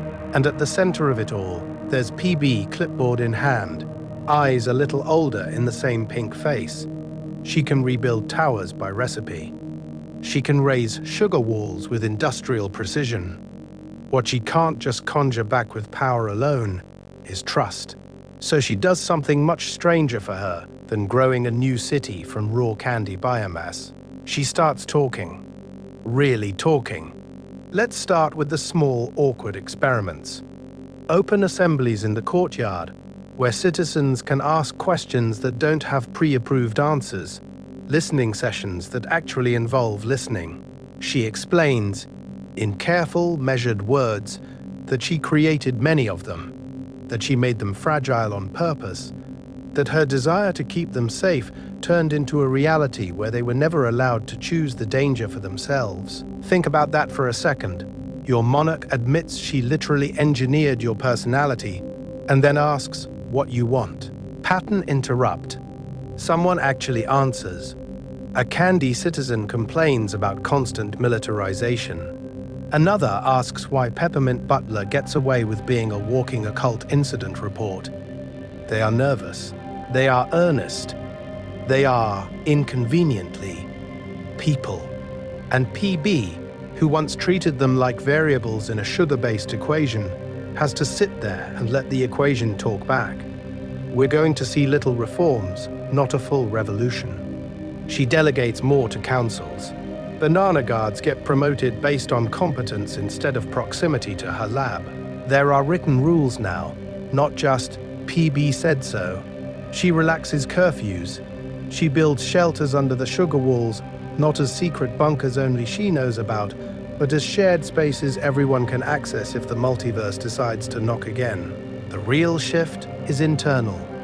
PB begins to acknowledge that her citizens exist on their own timeline of fear and loyalty, that their minds are not just extensions of her will at the center of time, but separate constellations of desire and anxiety. There is guilt there, resolve, a quieter kind of power that comes from staying in the room when someone tells you you hurt them. By dusk, the Candy Kingdom glows again, but differently. The towers are patched, their scars outlined like veins of darker sugar. The walls stand a little lower, with new walkways where candy citizens can look out with her instead of being kept in. PB stands on those walls as the sky turns sherbet, and then deep blue, cloak tugged by the wind, watching her repaired universe breathe. She is still the ruler. She is still the creator. But she is also, finally, just another person on the ramparts, a little softer, a little more uncertain, waiting to see what her people will build with her next. Midnight in the lab, PB's late-night rituals of care and control, but the ramparts are not the only place she watches from. When the sky has gone from sherbet to ink, and the last candy shop shutters its striped awning, Princess Bubblegum goes somewhere even quieter than the walls. She goes down, past the throne room, past the polite corridors, into the humming underbelly of her kingdom, the lab. Let's start with the sound. Not dramatic thunder or cosmic choirs, just a soft fluorescent buzz, the slow burble of nutrient tanks, and PB humming under her breath as she moves from console to console. On one screen, a live map of the Candy Kingdom's infrastructure pulses gently, every pipeline and caramel cobblestone represented as thin pastel lines. On another, biometric readouts for her citizens scroll by in columns: heart rates, sleep cycles, stress spikes from the latest scare in Ooo. She is alone, but she is surrounded by data. It is her favorite crowd. Here is the thing. This is not a villain's surveillance bunker. It looks weirdly more like a pediatric ward fused with a war room. She pauses when a particular line flashes red. A Candy citizen who twisted an ankle during the last monster attack. Another whose stress hormones still haven't settled since the gum war. She taps their profiles open, adds tiny notes to their files, schedules follow-up wellness checks they will never know came from her. She worries clinically. She worries personally. We're going to stay with her as she tweaks the universe of sugar she built. On a side bench, vats of experimental syrup glow faintly, formulations for stronger candy bones, more resilient frosting skin, slightly less flammable marshmallow hair. She adjusts a formula by 0.5%, murmuring to herself about tensile strength and emotional volatility, because in that specifically Adventure Time way, the chemistry of her people's bodies and the chemistry of their hearts are not entirely separate. Nearby, a set of safety protocols flicker on a hollow slate. Evacuation routes, force field thresholds, new rules for how close anyone is allowed to approach the outer walls at night. She is not evil. She is not even indifferent. She is just bound by rules she wrote for herself, older than most of her citizens' existence, rules that say, if anything can go wrong, it is her fault for not anticipating it. Think about that for a second. To love a kingdom so much that you express affection as preemption, tenderness as control. Her parental impulse is to baby-proof the multiverse, so she builds her love into foundations, into redundancies, into sensors hidden in gumdrops, and quiet agreements with Peppermint Butler to watch the darker corners of reality. She cannot grant wishes like a cosmic entity at the center of time, but she can simulate that power by trying to remove every possible danger before anyone else even knows it existed. For her, the ideal timeline is the one where no one ever has to be brave. Eventually, even she has to sleep. She finishes her last note, powers down the monitors one by one, and the lab dims from neon constellations to a single emergency light. When she steps into the castle hallway, the air feels wider, quieter. She pauses there, hand on the doorframe, and listens. From far above, through layers of stone and sugar, comes the faint content murmur of a whole kingdom breathing in unison. For a moment, she lets herself believe that this is enough. Then she turns toward her own chambers, already thinking about what she'll adjust tomorrow. Candy dreams. Do the citizens of the Candy Kingdom dream? Let's start in that hallway, with PB's hand on the doorframe, and the kingdom breathing behind her. Because once the lights dim and the caramel lanterns gutter out, a quieter question rises up out of the sugar bricks themselves. When a gumdrop child or a marshmallow baker finally curls into bed, what does their mind do in the quiet of the night? The day version of the Candy Kingdom is loud, fluorescent, almost overexposed. Bake sales on every corner. Guards marching in neat frosting lines. Peppermint Butler pretending he's just a butler and not, a walking occult library. But at night, the energy drops, and you can almost feel the dreams start to pool in the cobblestone cracks, like melted sherbet. Simple dreams first. A gumdrop kid replaying the perfect picnic in the sugar meadows, where the lemonade never runs out, and the ants are politely unionized and never touch the food. A marshmallow baker drifting through an endless bake sale, where every cake rises, No frosting ever splits, and no one runs out of change. Here is the thing. The Candy Kingdom is already a wish granted at scale. It is PB's desire for safety and sweetness turned into an entire micro-universe, with walls and laws and tax codes. So when her citizens dream, they're almost dreaming inside a dream. Think about that for a second. A tiny jellybean clerk might float through a nighttime parade where there is always enough candy, where no one ever worries about famine or war or the lich. Just an infinite loop of marching bands made of licorice and taffy confetti, falling forever. But not every dream is that simple. In that specifically Adventure Time way, some inner lives feel deeper, stranger, like small cracks in the sugar glaze. Peppermint Butler almost certainly dreams of ancient rituals, of sigils glowing under the castle, of alternate timelines where he chose a different patron. He is not evil. He is not even indifferent. He is just bound by rules and pacts older than the kingdom itself, and his dreams might be the only place he lets the cosmic horror bleed through the polite peppermint smile. Cinnamon Bun, once half-baked and anxious, probably dreams of standing alone on a battlefield, armor fitting just right, no one calling him not ready ever again. In his dream, he is brave, and the universe believes him. And somewhere above all of this, PB lies awake a little too long, staring at the ceiling. We're going to imagine her wondering whether her creations are happy in their sleep, whether their frosting soft minds loop through picnics and parades, or whether some of them wander beyond her design. That's the unsettling edge. The idea that the beings she engineered to be simple and safe might have private worlds she can never fully chart, dreams that do not report back to their monarch maker in the morning. Does that comfort her or terrify her? Maybe both. Maybe she's relieved that, in dreams, even fragile candy people can step outside the constant surveillance of reality and just exist without her guidance.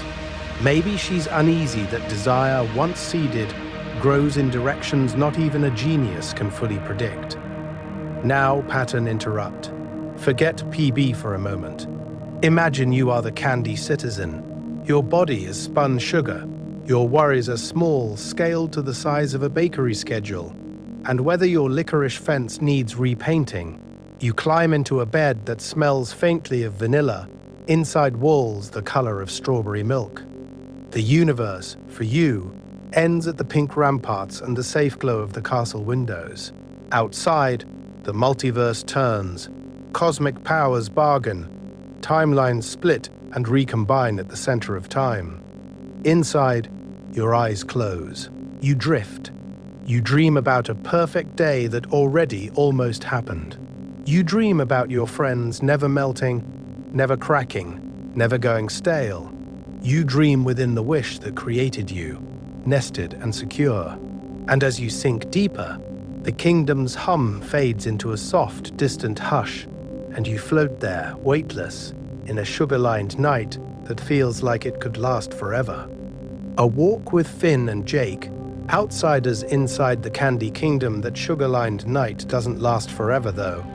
At some point, dream you blurs into morning you, and the soft hum of the kingdom turns into footsteps on caramel cobblestone. Let's start with Finn and Jake just walking. No fanfare, no prophecy, just two outsiders cutting through a universe made of snacks. Jake's stretching into a lazy scooter, Finn riding on top, one hand raised as he greets a passing gumdrop guard, the other already full of complimentary taffy. To them, the Candy Kingdom is home base and playground at the same time, a place where you can save the world at noon and steal a cinnamon bun at 12:01.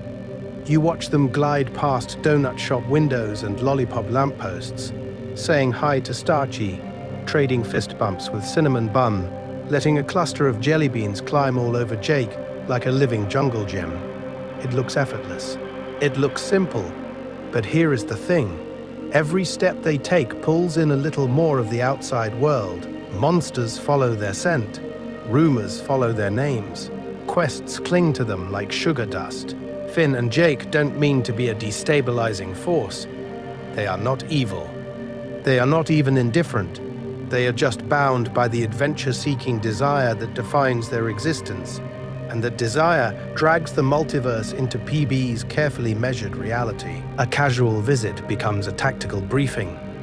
A snack run turns into a reconnaissance mission. 1 minute they're trying new marshmallow skewers, the next minute they're explaining that, oh yeah, the Lich is loose again in some adjacent timeline. From a balcony, PB watches. Same streets, same citizens, completely different overlay. Where Finn sees a cozy, glowing refuge, a safe haven where the rules are simple and the hot chocolate is free, PB sees the invisible scaffolding. She sees zoning laws that keep volatile experiments away from schools. She sees guard rotations, evacuation paths, projected casualty charts. She hears, in the distance, not just laughter, but the ticking of every risk calculation she's ever made. Think about that for a second. Finn walks through a candy bazaar and feels like he's in a perpetual sleepover. PB walks through the same bazaar and feels like she's holding a glass universe over concrete. And so her feelings about these two are complicated. She's grateful, deeply. They've repelled the Lich, diffused the gum war, scared off enemies who would have shattered her sugar citadel. Without them, her power would be more absolute, but her kingdom more fragile. With them, her power is challenged, but her kingdom survives. We're going to see that tension play out in tiny, quiet moments. Finn sprawled on her lab floor, snacking on rock candy, calling this place the safest spot in Ooo, while a containment chamber blinks red in the background. Jake napping in the royal garden, while PB silently recalculates blast radiuses. To them, the rules are invisible. To her, the rules are the only reason anything is still standing. And yet, their love for the kingdom does something alchemical to PB. When Finn defends her decisions to angry citizens, when Jake calls her family in that offhand Jake way, you can feel her hard edges soften, not vanish, just bend. She starts delegating. She listens a little longer before issuing commands. The monarch creator becomes, very slowly, a friend. In that specifically Adventure Time way, the chaos they bring is the same force that humanizes her. Their presence is a wish she never would have written into the rules herself. And as another caramel-colored sunset slides over the walls, you can almost see her weighing a new possibility. A kingdom not just controlled into safety, but trusted into it. The question is, what happens when that trust is finally tested? Marceline and the Pink Fortress, love, history, and the Candy Kingdom. And here is where that trust stops being abstract policy and turns into something embarrassingly human. A vampire queen in ripped leggings, sprawled across the balcony of a pink sugar fortress, playing bass while the ruler of this universe of marshmallow subjects pretends not to watch. Let's start with the image. You're drifting above the Candy Kingdom at night, caramel cobblestones cooling in the moonlight, and there's Marceline, hovering lazily by a stained glass window, teasing Bonnie Bell about the latest security upgrade like it's a new haircut instead of a new layer of fortifications. She leans against gumdrop battlements that have seen wars, extinctions almost granted like a wish, and centuries of reconstruction, and she treats it like a couch, casual, familiar, ancient. Because Marceline has been here since before the walls were smooth, before the pastel polish. She remembers the rougher days, when the kingdom was more lab than citadel, more experiment than nation-state. Time moves strangely in Ooo, but for them, it's not theoretical, it's personal. They have watched this place die and reboot along the timeline, watched candy people shatter and be remade, watched the center of time for this little sugar multiverse shift from survival to optics, from open beakers to high walls. And here is the thing, Marceline never buys the illusion. The cute faces, the sing-song voices, the bright colors that make the whole kingdom look like a toy set left out in the rain. She sees straight through it. She knows the power it takes to hold this reality together. the rules PB has written into every smiling citizen. Monarch, maker, jailer, guardian. Marceline has seen Bonibel making soldiers out of sweetness and calling it safety. Think about that for a second. So when Marceline lounges on those balconies, teasing PB about being a control freak, it isn't just banter. It's the one person in existence who can say, "You're scared," and not get banished. We're going to the quiet moments. PB fixing Marceline's shirt after a fight, or wordlessly patching a cracked wall while Marceline floats nearby humming some ancient song from before the Mushroom War. The kingdom is still humming with protocols and alarms, but inside that pink fortress, for a few minutes, the ruler gets to be just Bonibel. Those are the moments where the edges soften. A late-night lab scene where PB's shoulders finally drop, and Marceline slides in with a joke that is half comfort, half accusation. A shared flashback to a broken, half-built Candy Kingdom, where they argued over whether to make the citizens fragile and innocent or strong and dangerous. She holds PB's contradictions in her hands and doesn't flinch. And suddenly the Candy Kingdom is not just PB's lifelong project, not just a sugar-coated bunker against an indifferent universe. It's the backdrop to a love story that keeps getting interrupted by history.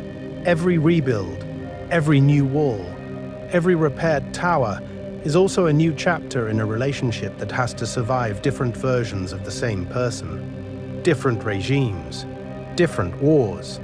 In that specifically Adventure Time way, the architecture remembers, which raises a quieter, sharper question as you drift. If the kingdom is their shared monument, what happens to the walls when that love is finally put under siege again? Candy technology, science, security, and sweet inventions, because here is the thing. When love puts the walls under siege, the walls in the Candy Kingdom do not just stand there, they blink. They whir softly. They take notes. Let's start in the quiet, late at night, when you're floating above those caramel streets and every gumdrop window looks harmless. Down below, Princess Bubblegum's inventions are humming away, half bedtime comfort, half low-key panopticon. The cute candy eye sconce on the corner, that's a surveillance node piped straight into PB's monitors. The smiling marshmallow gargoyles, motion detectors. In that specifically Adventure Time way, the decor is also the security state. She builds like a scientist, playing with a dollhouse that accidentally became a universe. There are jelly pipelines under the cobblestones, translucent tubes that move nutrients, messages, and sometimes whole candy citizens like they're gumballs in a cosmic vending machine. The bricks are held together with frosting-based adhesives that harden like mortar but still smell faintly of vanilla. Power thrums out of sugar generators, where crystallized glucose gets broken down and rebuilt, turning sweetness into electricity, turning dessert into light. And then there's the part she never really explains to her citizens. Candy people do not stay gone. When a citizen melts, shatters, or gets obliterated in one of Oo's many casual apocalypses, PB has regeneration methods ready. Backup samples, behavioral records, brain imprint candy cores. She can regrow them, reboot them, re-roll the same personality with minor patches like she's updating software. Think about that for a second. In a kingdom where the ruler is also the maker, death is not always an ending. It's a maintenance cycle. Sometimes that power is salvation. During the Lich's incursions, during Gumbald's plots, PB's security systems and emergency protocols keep the kingdom from dissolving into pure cosmic ruin. Force fields snap into place, jelly pipelines reroute into firebreaks, sugar generators overclock into blinding defensive bursts. We're going to see towers crumble and then quietly reassemble overnight because she had a contingency plan for that particular disaster years before it happened. But the same inventions that save everyone also create new problems. Her surveillance decorations catch dissent as easily as danger. Her regeneration tech lets her fix disobedient creations the way she once did with Gumbald, Lolly, and Chickle, turning complex people into simple candy citizens. Is that protection or control?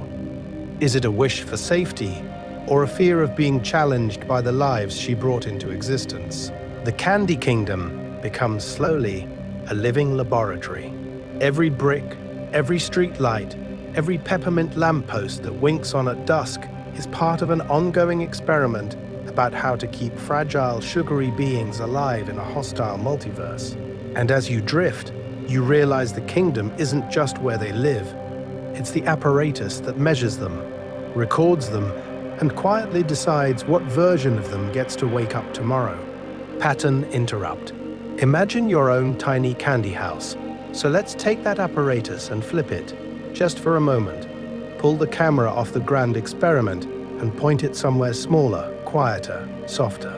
We're going to zoom all the way down from the multiverse-scale lab to one tiny house where you get to decide the rules. Let's start with place.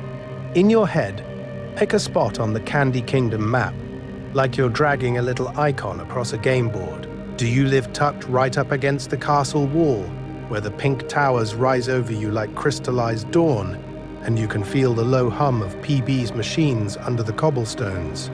Or do you want the market, where caramel cobblers and gumdrop grocers close their stalls at twilight, the air still sticky with sugar and gossip?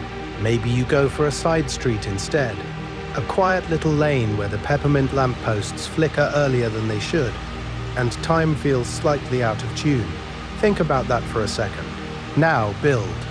In that specifically Adventure Time way, reality here is edible, so your house is a wish you can walk into. Chocolate bricks, dark and glossy, still holding the faint warmth of the oven. Licorice beams that arch overhead, twisted and strong, smelling faintly of anise and rain.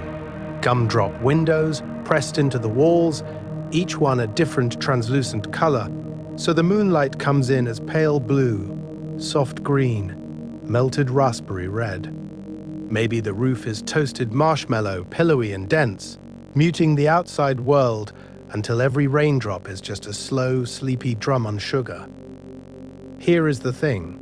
You're not just decorating, you're choosing what kind of universe you want to fall asleep in every night. Every universe needs neighbors. On one side, imagine a shy caramel librarian, edges always a little melted, who organizes not just books but memories.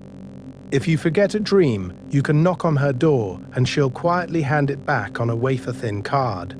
Across the lane, a loud, gummy musician who practices at odd hours, saxophone notes wobbling like jelly through the air, somehow never quite breaking the peace. At the corner, a peppermint guard, off-duty at night, armor hung on a hook, telling bedtime stories about the gum war in a voice so gentle it sands the fear off the history.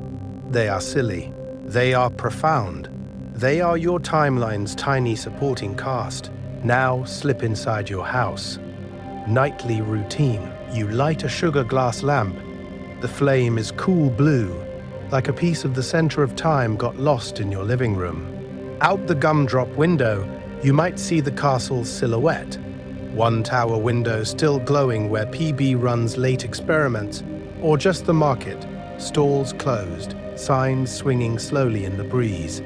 What do you hear as the kingdom settles? The distant whir of some unseen machine, the soft patrol steps of a peppermint sentry, maybe the gummy musician practicing one last sleepy scale.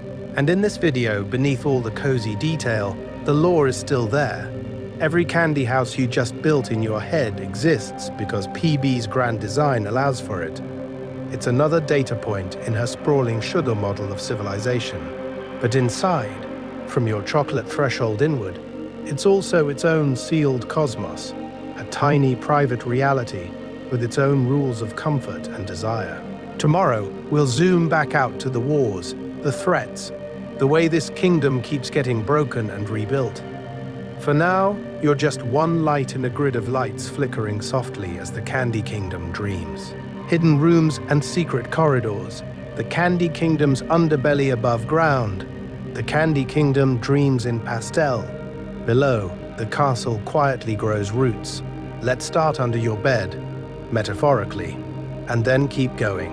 Past the foundations of your sugar brick house, past the caramel plumbing and the neat little tunnels the banana guards pretend not to know about, the castle's underbelly opens into a different reality. Long corridors stretch beneath the royal halls, lit not by cheerful lanterns, but by veins of dim, glowing sugar crystal, pulsing gently like the heartbeat of a sleeping universe. Here is the thing. Those crystals are beautiful, but they are also surveillance. Their light records. Their light remembers. Princess Bubblegum and Peppermint Butler move through these tunnels like they're walking through their own thoughts, silent, precise, invisible to the citizens above.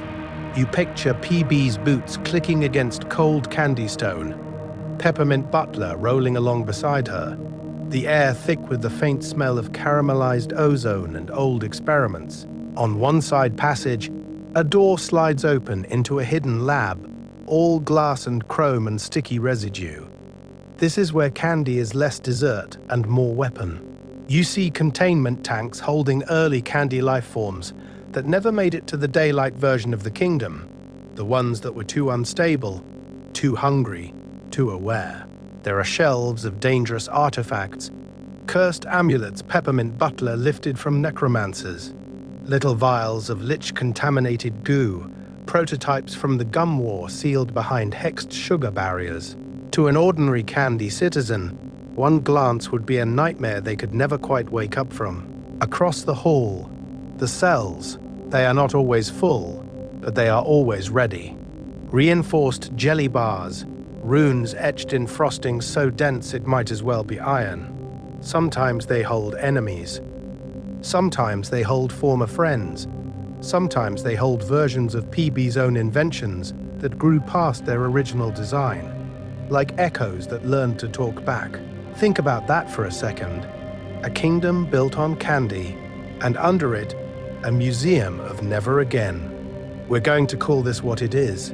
Duality as architecture. Above ground, the rules are simple. Be sweet. Be safe. Be delighted. Below ground, the rules are harsher, written in emergency protocols and contingency plans, in cold calculations about probability and collateral damage. The same mind designed both layers. The same pink scientist who tucks her people into a fairy tale existence also stockpiles anti-lich measures and multiverse failsafes in case time itself decides to misbehave. And in that specifically Adventure Time way, this isn't just paranoia, it's a service. PB carries the kingdom's fear for them. She internalizes every worst-case timeline so her citizens can spend their brief, fragile existence worrying about cake, not cosmic annihilation. They get to wish for love and parties. She has to wish for deterrence and backup plans. Deepest of all, past even Peppermint Butler's most forbidden circles, there is a final corridor. The sugar crystals here don't glow. They hum as if the center of time is pressing its ear against this one place.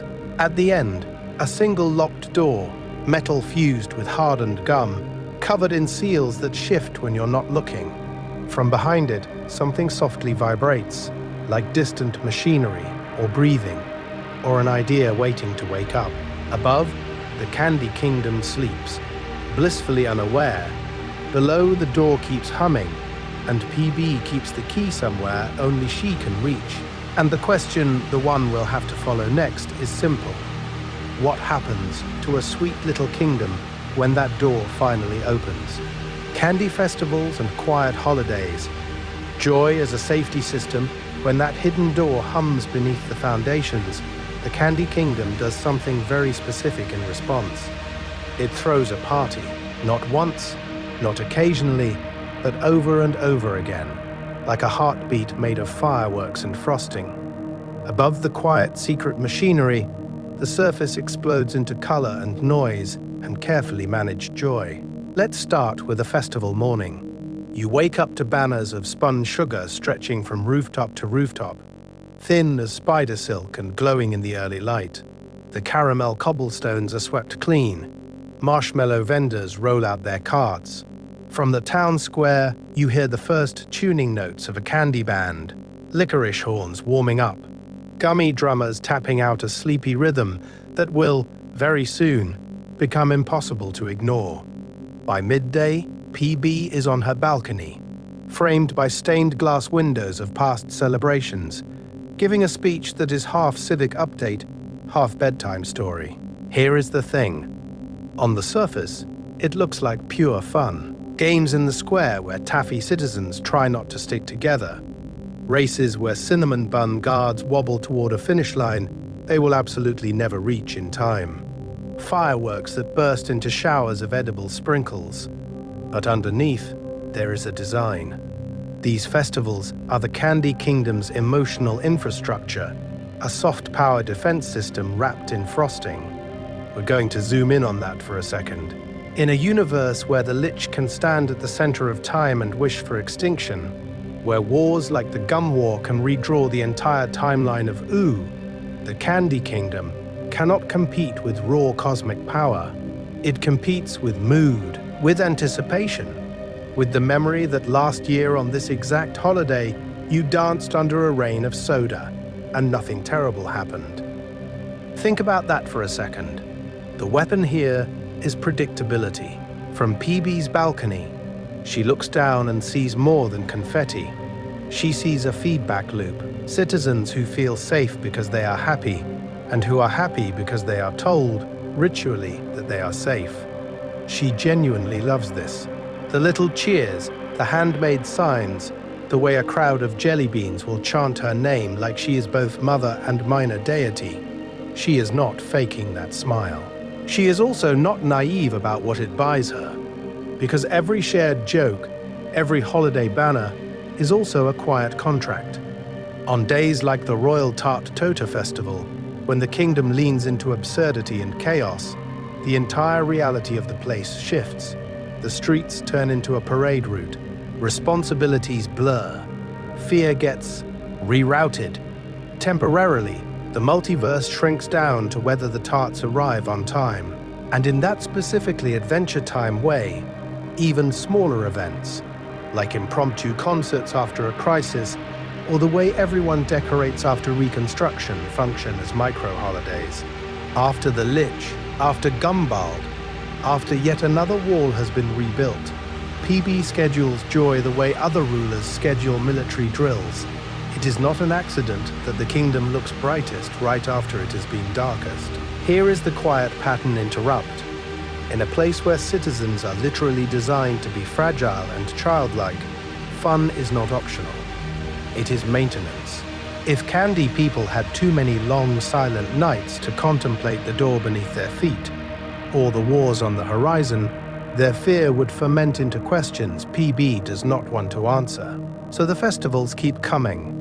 Time moves in loops marked by banners and speeches and music, echoing off sugar walls.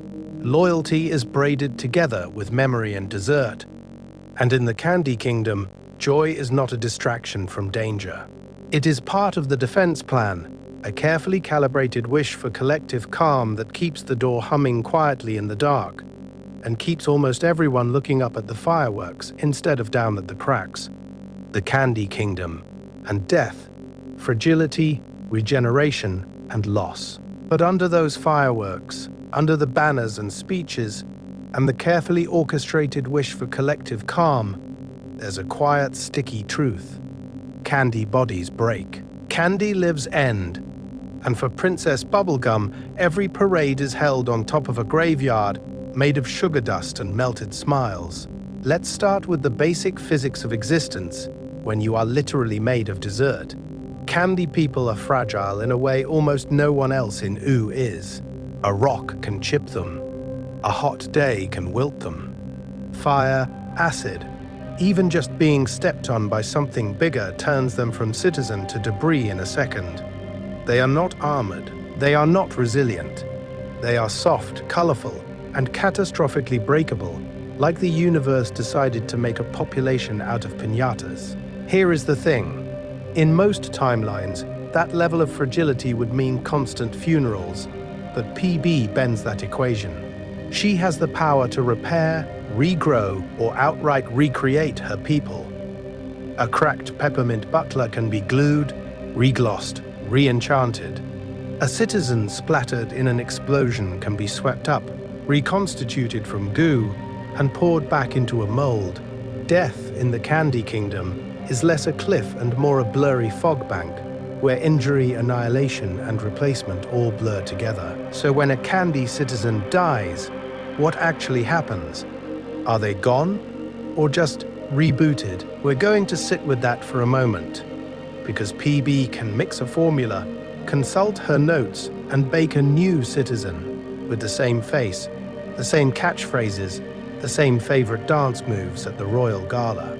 To an outside observer, the timeline looks continuous, but continuity is not identity. Think about that for a second. Does Bonnie Bell see each gumdrop and marshmallow as a unique, irreplaceable consciousness, or as a stable pattern she can reinstantiate whenever reality gets messy? The show never gives us a clean answer. In that specifically Adventure Time way, it just lets her actions haunt you. She mourns, but briefly. She rebuilds relentlessly.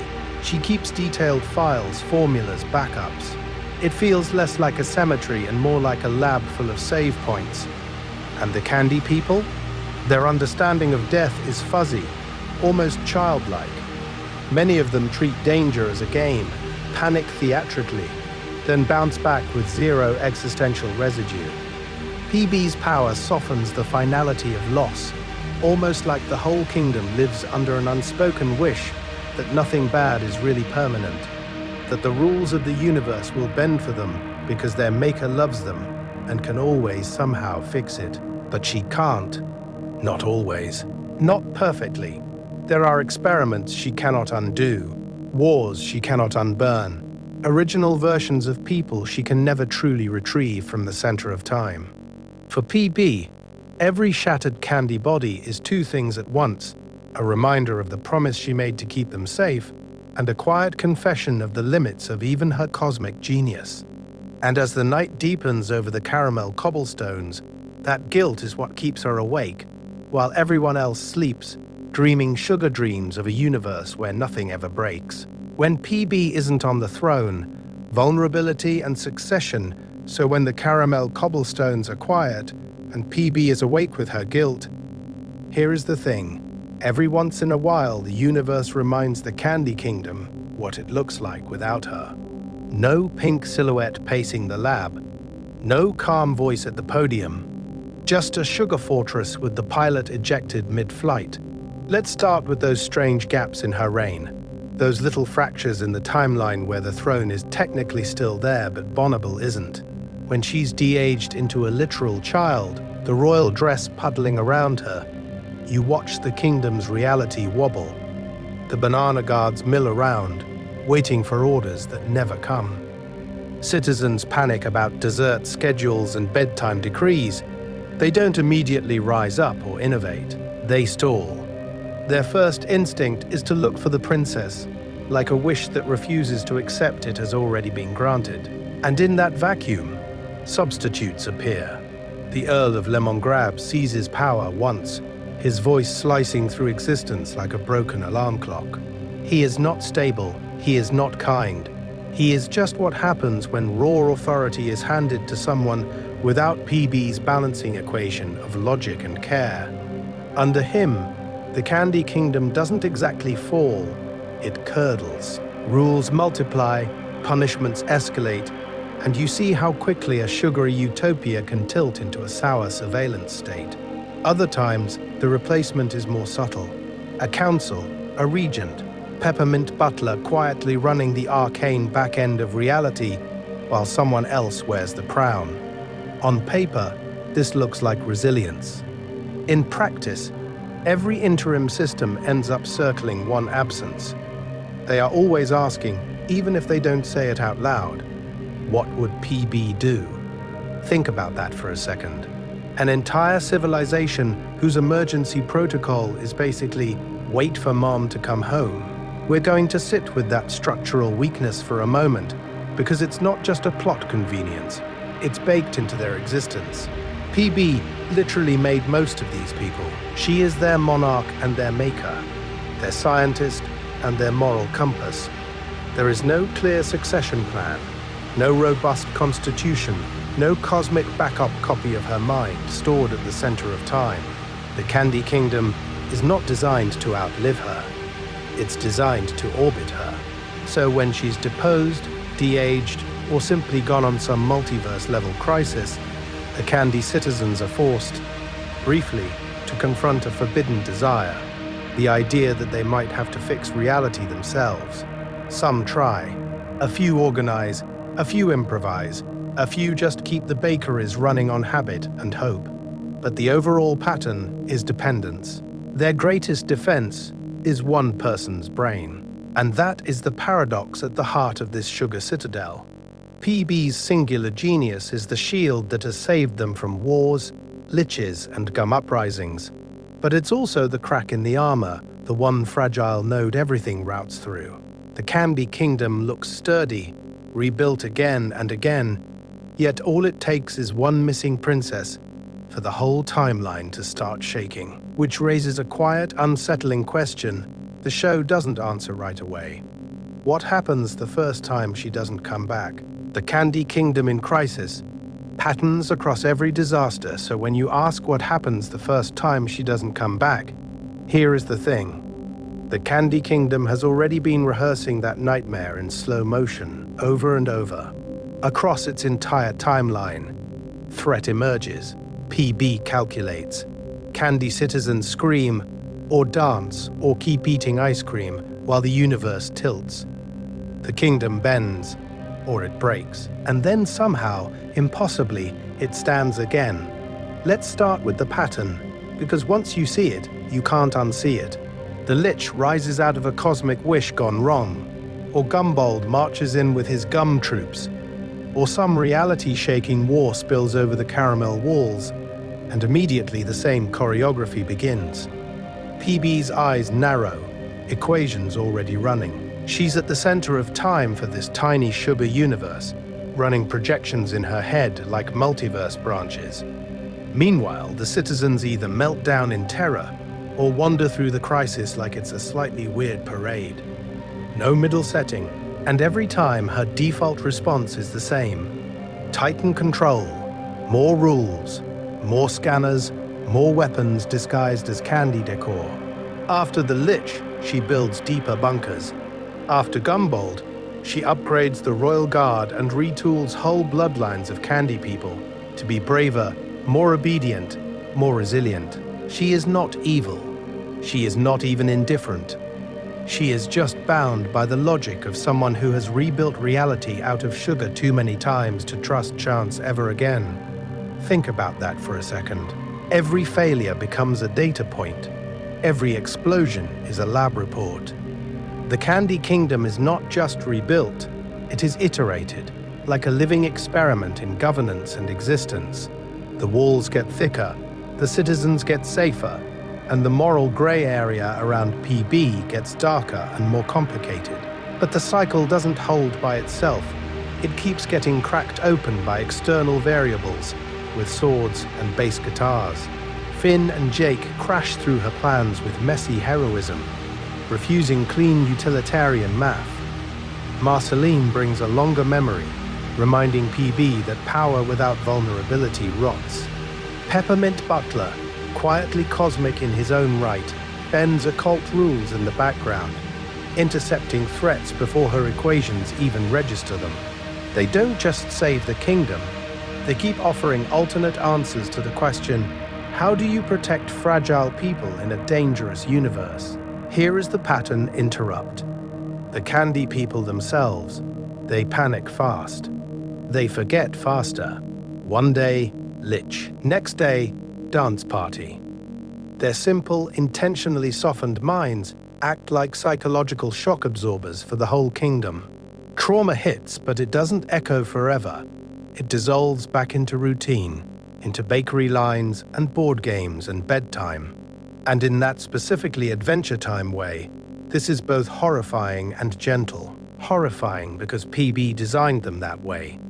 Gentle because it's the only reason the Candy Kingdom can keep existing on a battlefield of timelines. Through every crisis, it persists, a sugar structure that melts, then rehardens, each disaster leaving new cracks, new colors, new rules.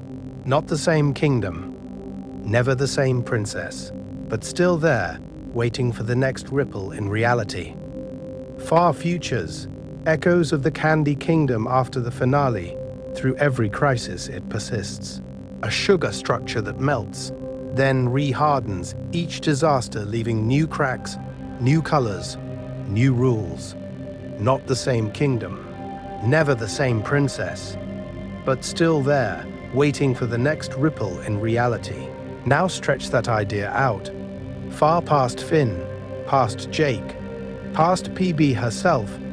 Imagine the timelines flicking by like channels in Prismo's wall of screens, and we're going to stop on the ones where the Candy Kingdom is technically gone, but not really. Because here is the thing, in a universe like Oo's, nothing that loud in color ever disappears cleanly. It lingers, it stains. You see it in those distant future glimpses, where the Land of Ooo has blurred into something else, where the horizon is full of strange towers that are not exactly candy, but still a little too rounded, a little too cheerful, like the architecture remembers being edible. A dome with soft pastel paneling, a spire with frosting-like ridges carved into stone. Think about that for a second. Someone, centuries later, decided to copy the silhouette of a gumdrop castle using concrete and steel. The people change too. There are no marshmallow guards marching in formation, no peppermint butler sneaking off to practice forbidden power at the edge of reality. But you still catch it in small, uncanny ways. A descendant with skin that has a faint, glossy sheen, like hard candy under human light. A community that celebrates Founding Day with elaborate feasts and choreographed parades, even though nobody remembers which founding or whose. The genetic echo of PB's experiments shows up not as little candy people, but as beings just a little too durable or just a little too sweet-natured for a harsh cosmos. Let's start from PB's core patterns: care, control, community.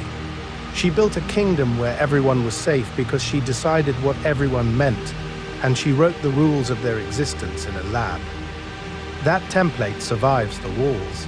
You see future city-states run by councils of scientists, by benevolent technocrats who monitor happiness levels and atmospheric composition with the same calm intensity PB once reserved for her gum golems. It's comforting. It's unsettling. It is PB's governance style, exported across the multiverse. Is that a testament to her success or proof that her influence is inescapable? The answer is yes. It is both. These far future societies inherit her best impulses: mutual aid, infrastructure, the refusal to abandon people when the sky falls, and also her quiet assumption that someone, somewhere should always be watching the dials. In that specifically Adventure Time way, the universe never fully decides whether that is salvation or a soft pink cage. So picture this. As you drift, a traveler in a climate that no longer has a name, walking through dunes made of ground-up civilizations, the wind shifts. A tiny shard rolls against their boot. They pick it up. It's a fragment of candy brick. Colors faded but still faintly glossy, still faintly sweet. Not a building, not a kingdom, just a fossil of desire and design. A little sugar memory of a princess who tried to hold reality together with love, rules, and a wall of candy. And somewhere, in some timeline, that taste on the traveler's tongue is the last direct trace of the Candy Kingdom in all of existence. Is the Candy Kingdom a utopia or a gilded cage? That last crumb on the traveler's tongue lingers. And if you follow the flavor backward through time, you land not on ruins, but on a living Candy Kingdom under pink skies, lanterns glowing, everyone safe inside their sugar houses. On the surface, it looks like a wish granted at the center of time. No famine, no visible crime, no one left alone for long. just frosting festivals, and a ruler who literally built her people to be happy. Let's start with that utopian angle. Bonibel is not a distant monarch. She is their maker, their scientist, their emergency contact, all fused into one neon pink reality. She feeds them, heals them, rebuilds them when existence gets too sharp. The walls are strong. The royal guard is vigilant. Peppermint Butler is quietly doing unspeakable arcane maintenance on the multiverse, so that nothing too cosmic leaks in at bedtime. Children of gum and taffy dance in the streets without really understanding what the Lich is, or what a war does to a timeline. Think about that for a second. In a universe where extinction wishes have almost come true, that level of safety is not nothing. Here is the thing. Safety, in Ooo, is never free. For the Candy Kingdom to feel like a dream, someone has to stay awake. PB monitors her citizens, tracks their emotional states, runs psychological experiments disguised as parades and town meetings. She designs them fragile and innocent, on purpose, because fragile citizens are easy to protect and easy to control. They are not evil, they are not even rebellious. They are just bound by rules baked into their sugar from the moment they come out of the vat. We're going to call it what it is, a gilded cage made of gumdrops. The bars are bubblegum pink, but they are still bars. Dissent gets smoothed over. Gumball and Aunt Lolly question her authority, and she literally rewrites their minds into simple candy people. Finn and Marceline see flashes of the steel under the sweetness, the way she will sacrifice autonomy for order, privacy for prediction, complexity for stability. And yet, she keeps rebuilding the kingdom after every war, like someone compulsively reloading a save file, where, if she can just adjust the variables, no one will get hurt this time. Because underneath the lab coat and the crown, PB is scared. She remembers the Mushroom War, the chaos before her candy walls existed, the raw radioactive absence of rules. Her trauma is an invisible dome over the city, a pressure system that always tips toward surveillance, toward preemption, toward security at any cost. In that specifically Adventure Time way, the show never mocks her for it. It just lets you sit with the unease. So you, lying there in the dark, get a quiet question: would you trade your messy, risky, autonomous life for a simple, sweet existence under her watchful eye, where your desires are shallow but always met, and your reality is curated like a bedtime story? Or would you rather stand outside the walls, in the cold night of Ooo, with more danger and more genuine choice? The Candy Kingdom never answers. It just glows on the horizon of the multiverse. Half sanctuary, half experiment. A dream city whose comfort and control blur together until you can't quite tell if you're being protected or gently, permanently tucked in. And as we drift forward in time, that question follows us, soft as sugar, sharp as glass. Between sugar and steel, the emotional core of the Candy Kingdom, so as we glide closer to that glowing sugar skyline, here is the thing. The Candy Kingdom only looks like a lullaby. Up close, you can see the seams. The frosting is spackled over blast doors. The gumdrop turrets are artillery platforms with sprinkles painted on the barrels. It is a dessert, and it is a bunker. Let's start with those contrast pairs, because they're not just aesthetic, they're the architecture of the story.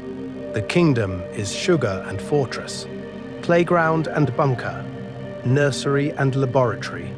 You watch cinnamon bun guards wobble along caramel streets, and then you remember those same streets have evacuation routes, shield generators, contingency plans PB wrote in the quiet hours while everyone else was asleep.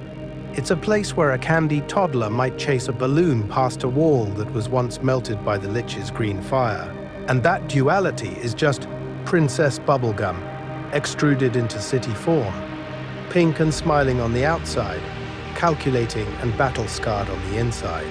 She hands out candy as a reward, then goes back to a lab where her first family lives as trauma.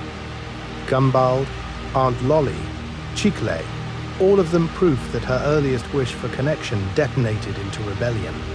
She is not evil. She is not even indifferent. She is just bound by rules written by war and time and the cold math of survival, and the kingdom's reality bends around those rules. We're going to move through a few moments where the softness almost kills them. Think about that for a second. The candy people are literally designed to be fragile, innocent, easy to shepherd. That means they panic when the lich appears. They crumble during invasions. Their playground brains cannot process cosmic horror. And that childlike sweetness becomes a liability every time a new threat steps out of the multiverse and into Ooo. But then, the hidden steel clicks into place. The same nursery that makes them helpless also justifies PB's quiet militarization, secret shields during the Gum War, Peppermint Butler playing harmless servant while practicing magic dark enough to scar the universe, emergency protocols that turn a gumdrop town square into a disciplined evacuation grid. The frosting peels back and you see the circuitry underneath. And for a moment, the Candy Kingdom looks less like a fairy tale and more like a pink-tinted Cold War bunker. In this video of Ooo playing out across your memory, you're meant to feel that tension in your chest. First, you're charmed. The colors, the softness, the idea that somewhere in the center of time, there's a city where the worst problem is a missing cupcake. And then, episode by episode, you realize that every marshmallow wall has shrapnel in its past, that every giggle echoes in a place that has already survived extinction-level timelines. That is why the Candy Kingdom lingers. It is never just one thing, no matter how simple it looks. It is comfort with teeth, a wish for safety wrapped in barbed wire made of taffy. And as we drift deeper into its history, we're going to find the moment where that balance almost fails completely, and what PB does when even sugar and steel are not enough. Night Watch. The Candy Kingdom while you sleep comfort with teeth, barbed wire taffy, and then silence. Not the silence of extinction, but the softer version, the one that comes after curfew when the Candy Kingdom exhales. The caramel cobblestones that spent the day echoing with marching guards and nervous candy citizens are empty now, holding only the faint memory of footsteps. Fountains that once sprayed glittering soda arcs into the air have gone still, their surfaces flat as polished glass, catching moonlight in long, patient reflections. Lanterns hang from licorice posts, their flames reduced to slow, sleepy flickers that paint the sugar walls in gentle, breathing shadows. Here is the thing. Even when it looks quiet, the kingdom is not truly still.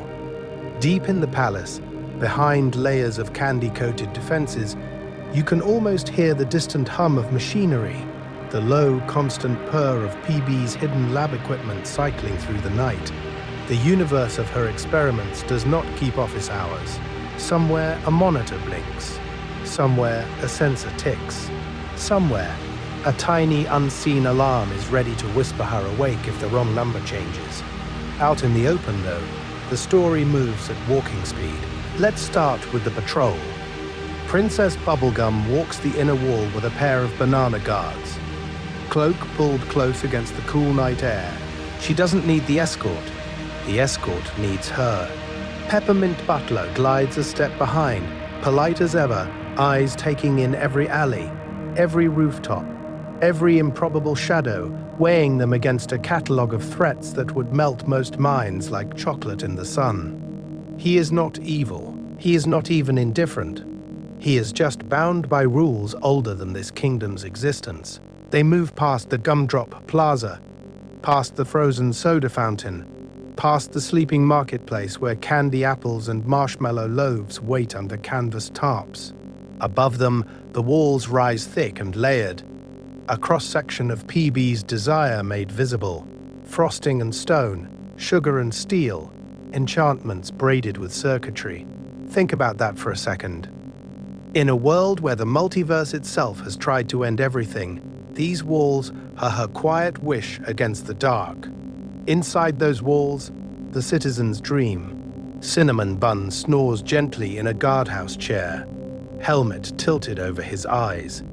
A family of jelly beans lies tangled in a pile, breathing in tiny, synchronized puffs. The whole kingdom has its own rhythm now, a slow tidal motion you can almost feel if you listen closely enough. In, out, rise, fall. The Candy Kingdom at rest becomes a single, shared lung. We're going to borrow that.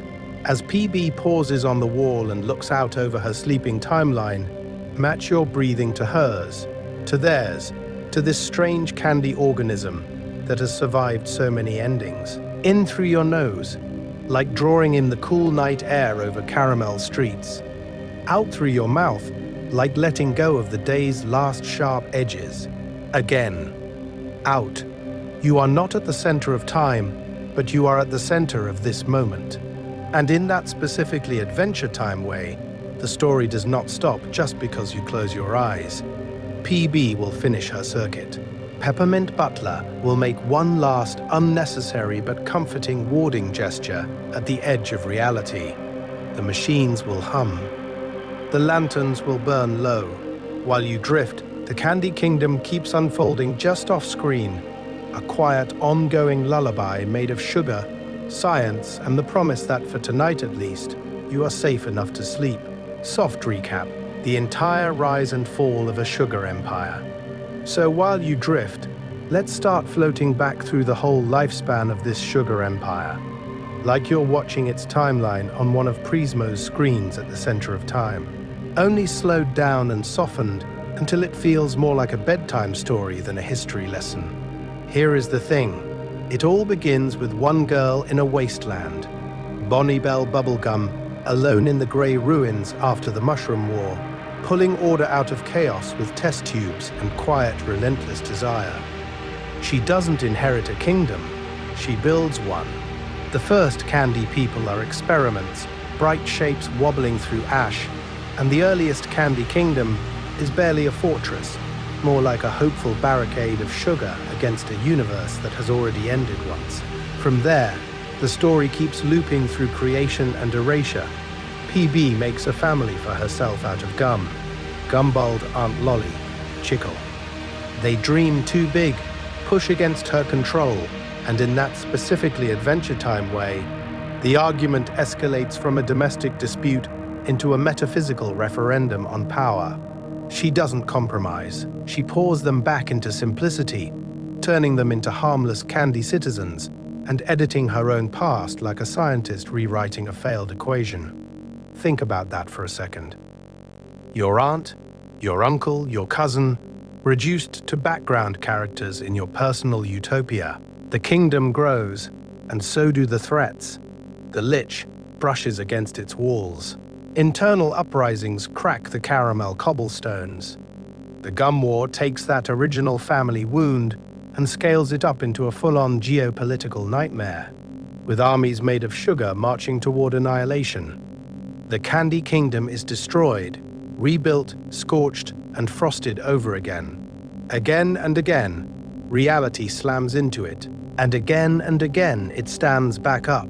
Slightly different, like each rebuild is a new wish made against the dark. But most of its existence is not war. Most of its time is extremely small.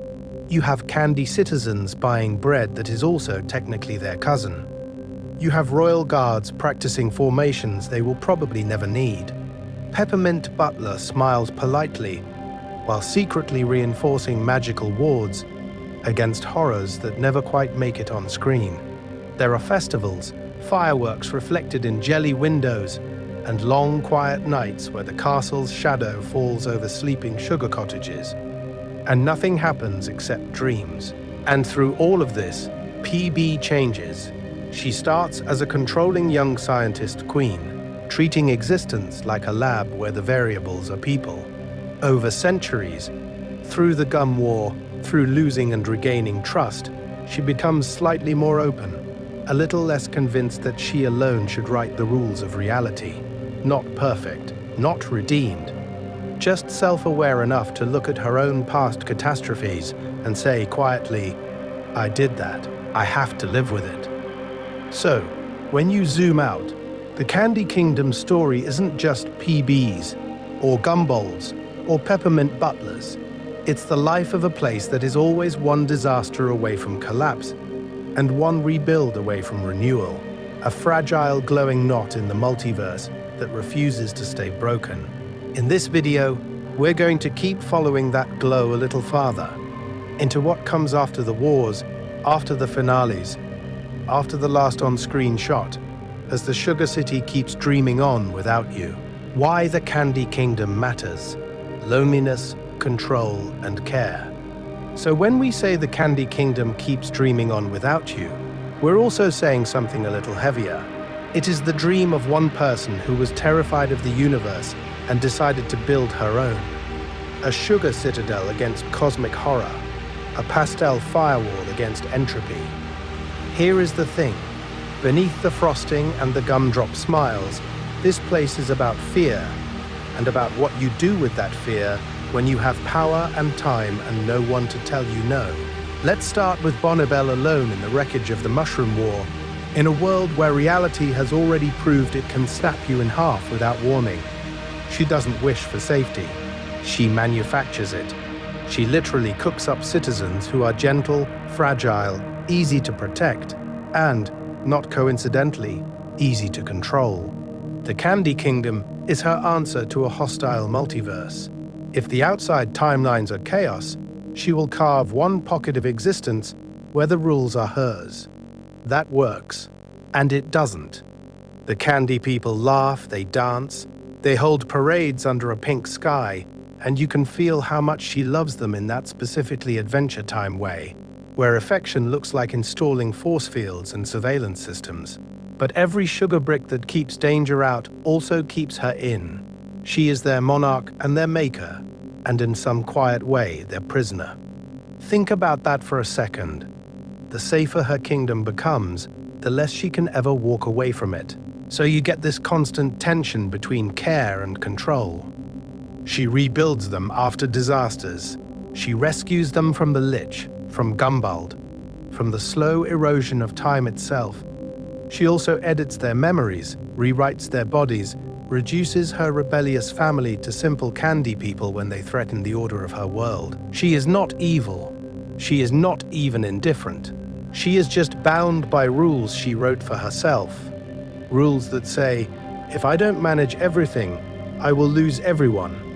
And we're going to gently turn that back on you for a moment, because you have your own little kingdoms. They're not made of taffy and caramel cobblestones, but of routines, boundaries, calendars, group chats, the way you line up the objects on your nightstand so the dark feels a little smaller. You build schedules, you build habits, you build tiny fortresses of predictability against a universe that does not explain itself. When does that care for your future self become control that boxes you in? When does your safety system start to feel like a throne you can't leave? The Candy Kingdom matters because it's a sweet, strange mirror held up to those questions. It says, what if community is something you literally create and therefore feel endlessly responsible for? What if love looks like constant vigilance and you don't know how to stop? In PB's glowing city, loneliness sits right next to responsibility, and both of them wear a tiara. And as we drift further into the sugar-lit night of Ooo, we're going to see what happens when that carefully managed dream finally has to share the crown, with chaos, with other rulers, and with the one-person PB never really planned for, letting the Candy Kingdom fade, a gentle descent into sleep. So let's start by quietly lifting off from the caramel cobblestones, away from the tiara and the throne and the constant vigilance. We rise, slowly, past the gumdrop turrets and the jellybean windows, until the Candy Kingdom is no longer a street you could walk, but a whole glowing organism breathing under the night. From up here, responsibility looks small. From up here, even a sugar citadel has to sleep. The lights go first, one by one, windows that held nervous scientists and anxious rulers, and extremely breakable candy people flicker, hesitate, and then dim. Not all at once. Never all at once. a lantern in the royal lab, a porch light outside a candy cottage, the soft neon of a sign over some late-night waffle stand. Each one goes out like a thought you were about to have and then decided to let go. Think about that for a second. An entire kingdom exhaling. Details begin to blur. The peppermint guard towers, so sharp and regimented up close, melt into gentle vertical smudges of pink and white. Streets that once mapped out every crisis and parade and gum war contract simplify into faint, glowing lines of light, like someone traced the city with a single patient stroke. The candy citizens themselves, all those fragile, giggling beings, PB literally created, shrink down into tiny points of color. Not faces, not names, just warm pixels in a sleeping universe. Here is the thing. You don't need to hold the plot anymore. You don't need to remember which war came first, or which wish changed which timeline, or why Peppermint Butler definitely knows too much dark magic for a mint. You can let it all soften at the edges. We're going to keep only the feeling, the strange, in that specifically Adventure Time way comfort of a world that breaks and rebuilds over and over and still manages to glow. From this height, the Candy Kingdom becomes less a place and more a presence, a safe pocket in the multiverse of your own mind. It settles into the background of your thoughts, like a screen on low brightness at the center of time, always there if you ever want to tune back in. You can visit again on some future night, drift down into the plaza, or stand on the wall during a quiet, non-apocalyptic sunrise. The rules of this little reality are simple now. You can always return, and you can always leave. For now, though, we match its breathing. In, slow, like air moving past sugar glass windows. Out, slower, like the last light going dark in a distant tower. In, a calm that fills your chest as the kingdom's glow fades to a soft, even hum. Out, any leftover desire to track every detail, every consequence, every timeline. Breath by breath, tower by tower, the story lies down beside you, closes its eyes, and the two of you drift together into quiet. If you're still awake, a soft word on support and more stories. And if you're still here, in that quiet space between awake and asleep, here is the thing, both states are welcome. You might be tracking every caramel cobblestone in the Candy Kingdom's history, or your thoughts might already be wandering off into your own private multiverse of half dreams and half memories. Either way, you're doing this exactly right. There is no wrong way to drift. Some of you are probably still alert, listening for every last rule, every last consequence, every last tiny shift in this sugar-built reality. Others are hearing only fragments now, like distant bells from the center of time. A word, a name, a tower. Think about that for a second. A whole universe of candy politics and quiet nighttime patrols, still unfolding even as your awareness loosens its grip and slides towards sleep. If this long walk through the Candy Kingdom helped you soften your breathing, helped your desire to overthink cool down a little, there is a small gentle wish you can make in the waking world. You can like the video, you can subscribe, you can queue up another deep dive for tomorrow night or the night after, and let the algorithm become your slightly confused, well-meaning cosmic butler. No pressure, no timer, just options waiting on the bedside table. We're going to keep this calm, though. Engagement here isn't a loud shout. It's more like leaving a single porch light on in the dark. A quiet way of telling the storyteller that these slow, detailed journeys through fictional kingdoms have power. That there is value in following Princess Bubblegum from one piece of gum in a cave to a fortified sugar citadel, not as a hype reel, but as a bedtime ritual. A way of saying, yes, more of this please, but whispered. And if your mind is already wandering ahead, there are so many other paths we could float down together. The Fire Kingdom, with its lava-lit throne rooms and complicated royal line. The Slime Kingdom, bending physics and etiquette in that specifically Adventure Time way. The distant future, where the ruins of the Candy Kingdom become quiet fossils of a timeline that once glowed neon pink against the dark. Or even Prismo again, back at the center of time, watching all these timelines on his wall of screens while you fall asleep under a blanket in just one of them. So if you want more of these, that is the wish. Like, subscribe, or line up another lore exploration for your next night's journey. And if your eyes are already heavy, you've done enough. In this video, we've walked through centuries of candy existence together. Now the only rule left is rest.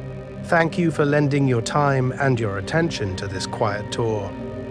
Good night from the Kingdom of Sweets, from the edge of the multiverse, from one small voice in the dark to another, fading gently out. Good night, Candy Kingdom. Final images before you drift off. So let's start where we began and where we were always going to end up, that balcony. High on the Candy Castle, at the quiet edge of the night, with Princess Bubblegum standing alone, looking out over a universe she built out of sugar, science, and sheer will. Only this time, her shoulders are a little lower. The air is a little softer. The kingdom is not demanding anything from her. It is simply there. Here is the thing. The Candy Kingdom at rest is its own kind of cosmic wish. Moonlight pools on the caramel cobblestones below, turning every melted seam and tiny crack into silver rivers that wind through the sleeping streets. Candy trees rustle just enough to remind you they exist, leaves of spun sugar brushing against each other with the faintest hiss, like someone whispering secrets to time itself. Somewhere far below, a lone royal guard shifts, armor of hardened taffy, giving a gentle creak, and then stillness again. Up above, one window burns a little brighter than the rest. The highest room of the castle, that familiar laboratory-turned-bedroom where equations, memories, and half-finished experiments share the same limited floor space as an unmade bed. The glow is soft, not the cold glare of a late-night project, but the lingering warmth of a light left on by habit. Think about that for a second. Even in a candy citadel, even after wars and liches and multiverse-level crises, someone still forgets to turn off a lamp. We're going to slow everything down now. The timelines, the battles, the ethical debates about candy autonomy and monarchy, and the power of a scientist goddess in pink. Let all of that drift to the outer edge of your awareness, like distant stars at the center of time, important but not urgent. Right here, right now, you only need one small detail to hold onto, one anchor.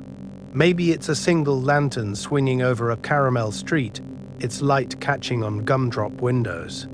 Maybe it's the rounded curve of a rooftop, where a marshmallow citizen fell asleep hours ago, snoring very quietly into the frosting. Maybe it's a distant song, a lullaby hummed by some unnamed candy parent in a modest cottage, a sound that barely reaches the balcony but still exists in this shared reality.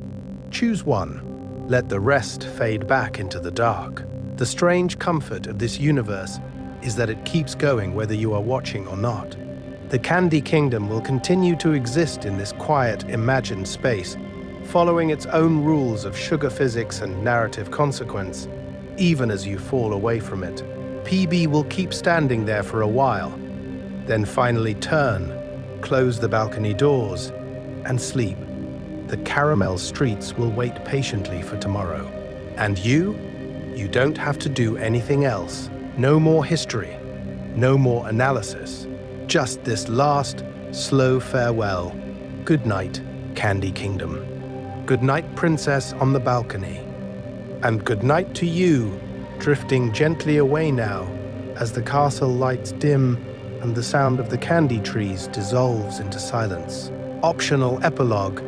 If you woke up at the end, and then somehow you're back, not in the caramel streets or under the peppermint trees, but in your room, in your body, blinking at the screen as the last echoes of the Candy Kingdom's history fade out.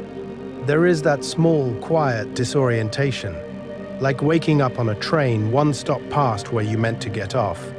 You can still feel the sugar glass windows and the soft glow of the gumdrop lamps in your mind, even though the video is ending. Here is the thing. If you woke up right here, at the end, you did not miss it. Not really. Time in this tiny universe of pixels is not like time in Ooo. You can bend it back. You can rewind. You can drift again through Bonnibel's first experiments, through the early candy people wobbling into existence, through the gum war, and the way the kingdom keeps rebuilding itself as if resilience were baked directly into the frosting of reality. Think about that for a second. A kingdom made of candy that outlives empires. If there was a moment you only half heard as you fell under, maybe Princess Bubblegum alone in her lab, or Peppermint Butler politely committing unspeakable acts of magic in the background, you can always go back. Start from the beginning and let the whole timeline wash over you in order, or drop into the middle, into whatever era your brain is quietly tugging you toward. We're going to treat this less like a lecture and more like a portal you can step through whenever tonight's version of you needs it. Because in this video, and in this channel in general, the goal isn't just to explain a fictional kingdom, it's to give you a soft, structured path to walk while you drift off. A place where candy citizens rebuild their homes after cosmic disasters, where wars resolve into quiet nights, where the power of a ruler is complicated and heavy, but the soundscape is still gentle enough to fall asleep to. You can come back to that as many times as you want. There are no wish limits here. And if this helped, even if you only caught the last few sentences before waking, you can line up more of these long, sleep-friendly lore dives for future nights. Other kingdoms, other corners of the multiverse, other strange little pockets of existence where the rules of reality are just stable enough to hold your attention while your mind powers down. You don't owe the channel anything, not a ritual, not a routine, not a pledge. But if it ever feels easy and good to you, you can tap like or subscribe or leave a quiet comment about which part of the Candy Kingdom you want to visit again. Low stakes. No urgency. Just another small, gentle wish you send out into the universe of the algorithm. For now, if you're still awake, you can choose. Replay, pick another story, or close your eyes and let the last sugar light fade. The Candy Kingdom will be here tomorrow night, waiting at the center of time in your queue, whenever you're ready to dream your way back. Silence after sugar, leaving space for your own dreams. So let's start there, with that last sugar light fading, with the Candy Kingdom drifting back toward the horizon of your mind, like a city at the edge of the universe, still glowing, but far enough away that you don't have to walk its caramel streets anymore. You don't have to remember the timelines, the wars, the exact rules of who rebuilt what and when. Here is the thing. You can let go of the map and just keep the feeling. Not the detailed lore, not every wish and consequence, just the soft impression it left behind. Safety, sweetness, that quiet complexity of a ruler who is both monarch and maker, a city that has been destroyed and rebuilt so many times it has learned how to sleep between catastrophes. Think about that for a second. A kingdom that knows how to rest. We're going to step back from the candy walls and the glowing towers now, like pulling the camera up and up until the whole sugar citadel is just a dim constellation in the multiverse of your thoughts. You can still see the caramel cobblestones, the tiny houses where candy citizens wind down at night, Peppermint Butler pretending to be harmless in some dark little corner. But you don't have to follow any of them. You're allowed to let the image blur. If your mind wants to keep playing in that specifically Adventure Time way, it can. Maybe in your dreams, there's another gum war, but this one ends in a festival that lasts for 100 years. Or there's no war at all, just one tiny house on a quiet licorice street, with the universe outside the window, and a single lamp left on. You can give Princess Bubblegum more freedom, less responsibility, or you can retire her entirely and let the kingdom run itself like a very polite, sugar-based ecosystem. And if your brain is tired of candy, That's fine too. It can drift away from frosting turrets and jelly bean crowds and slide into something else entirely. A beach, a forest, a blank dark theater where reality hasn't loaded in yet.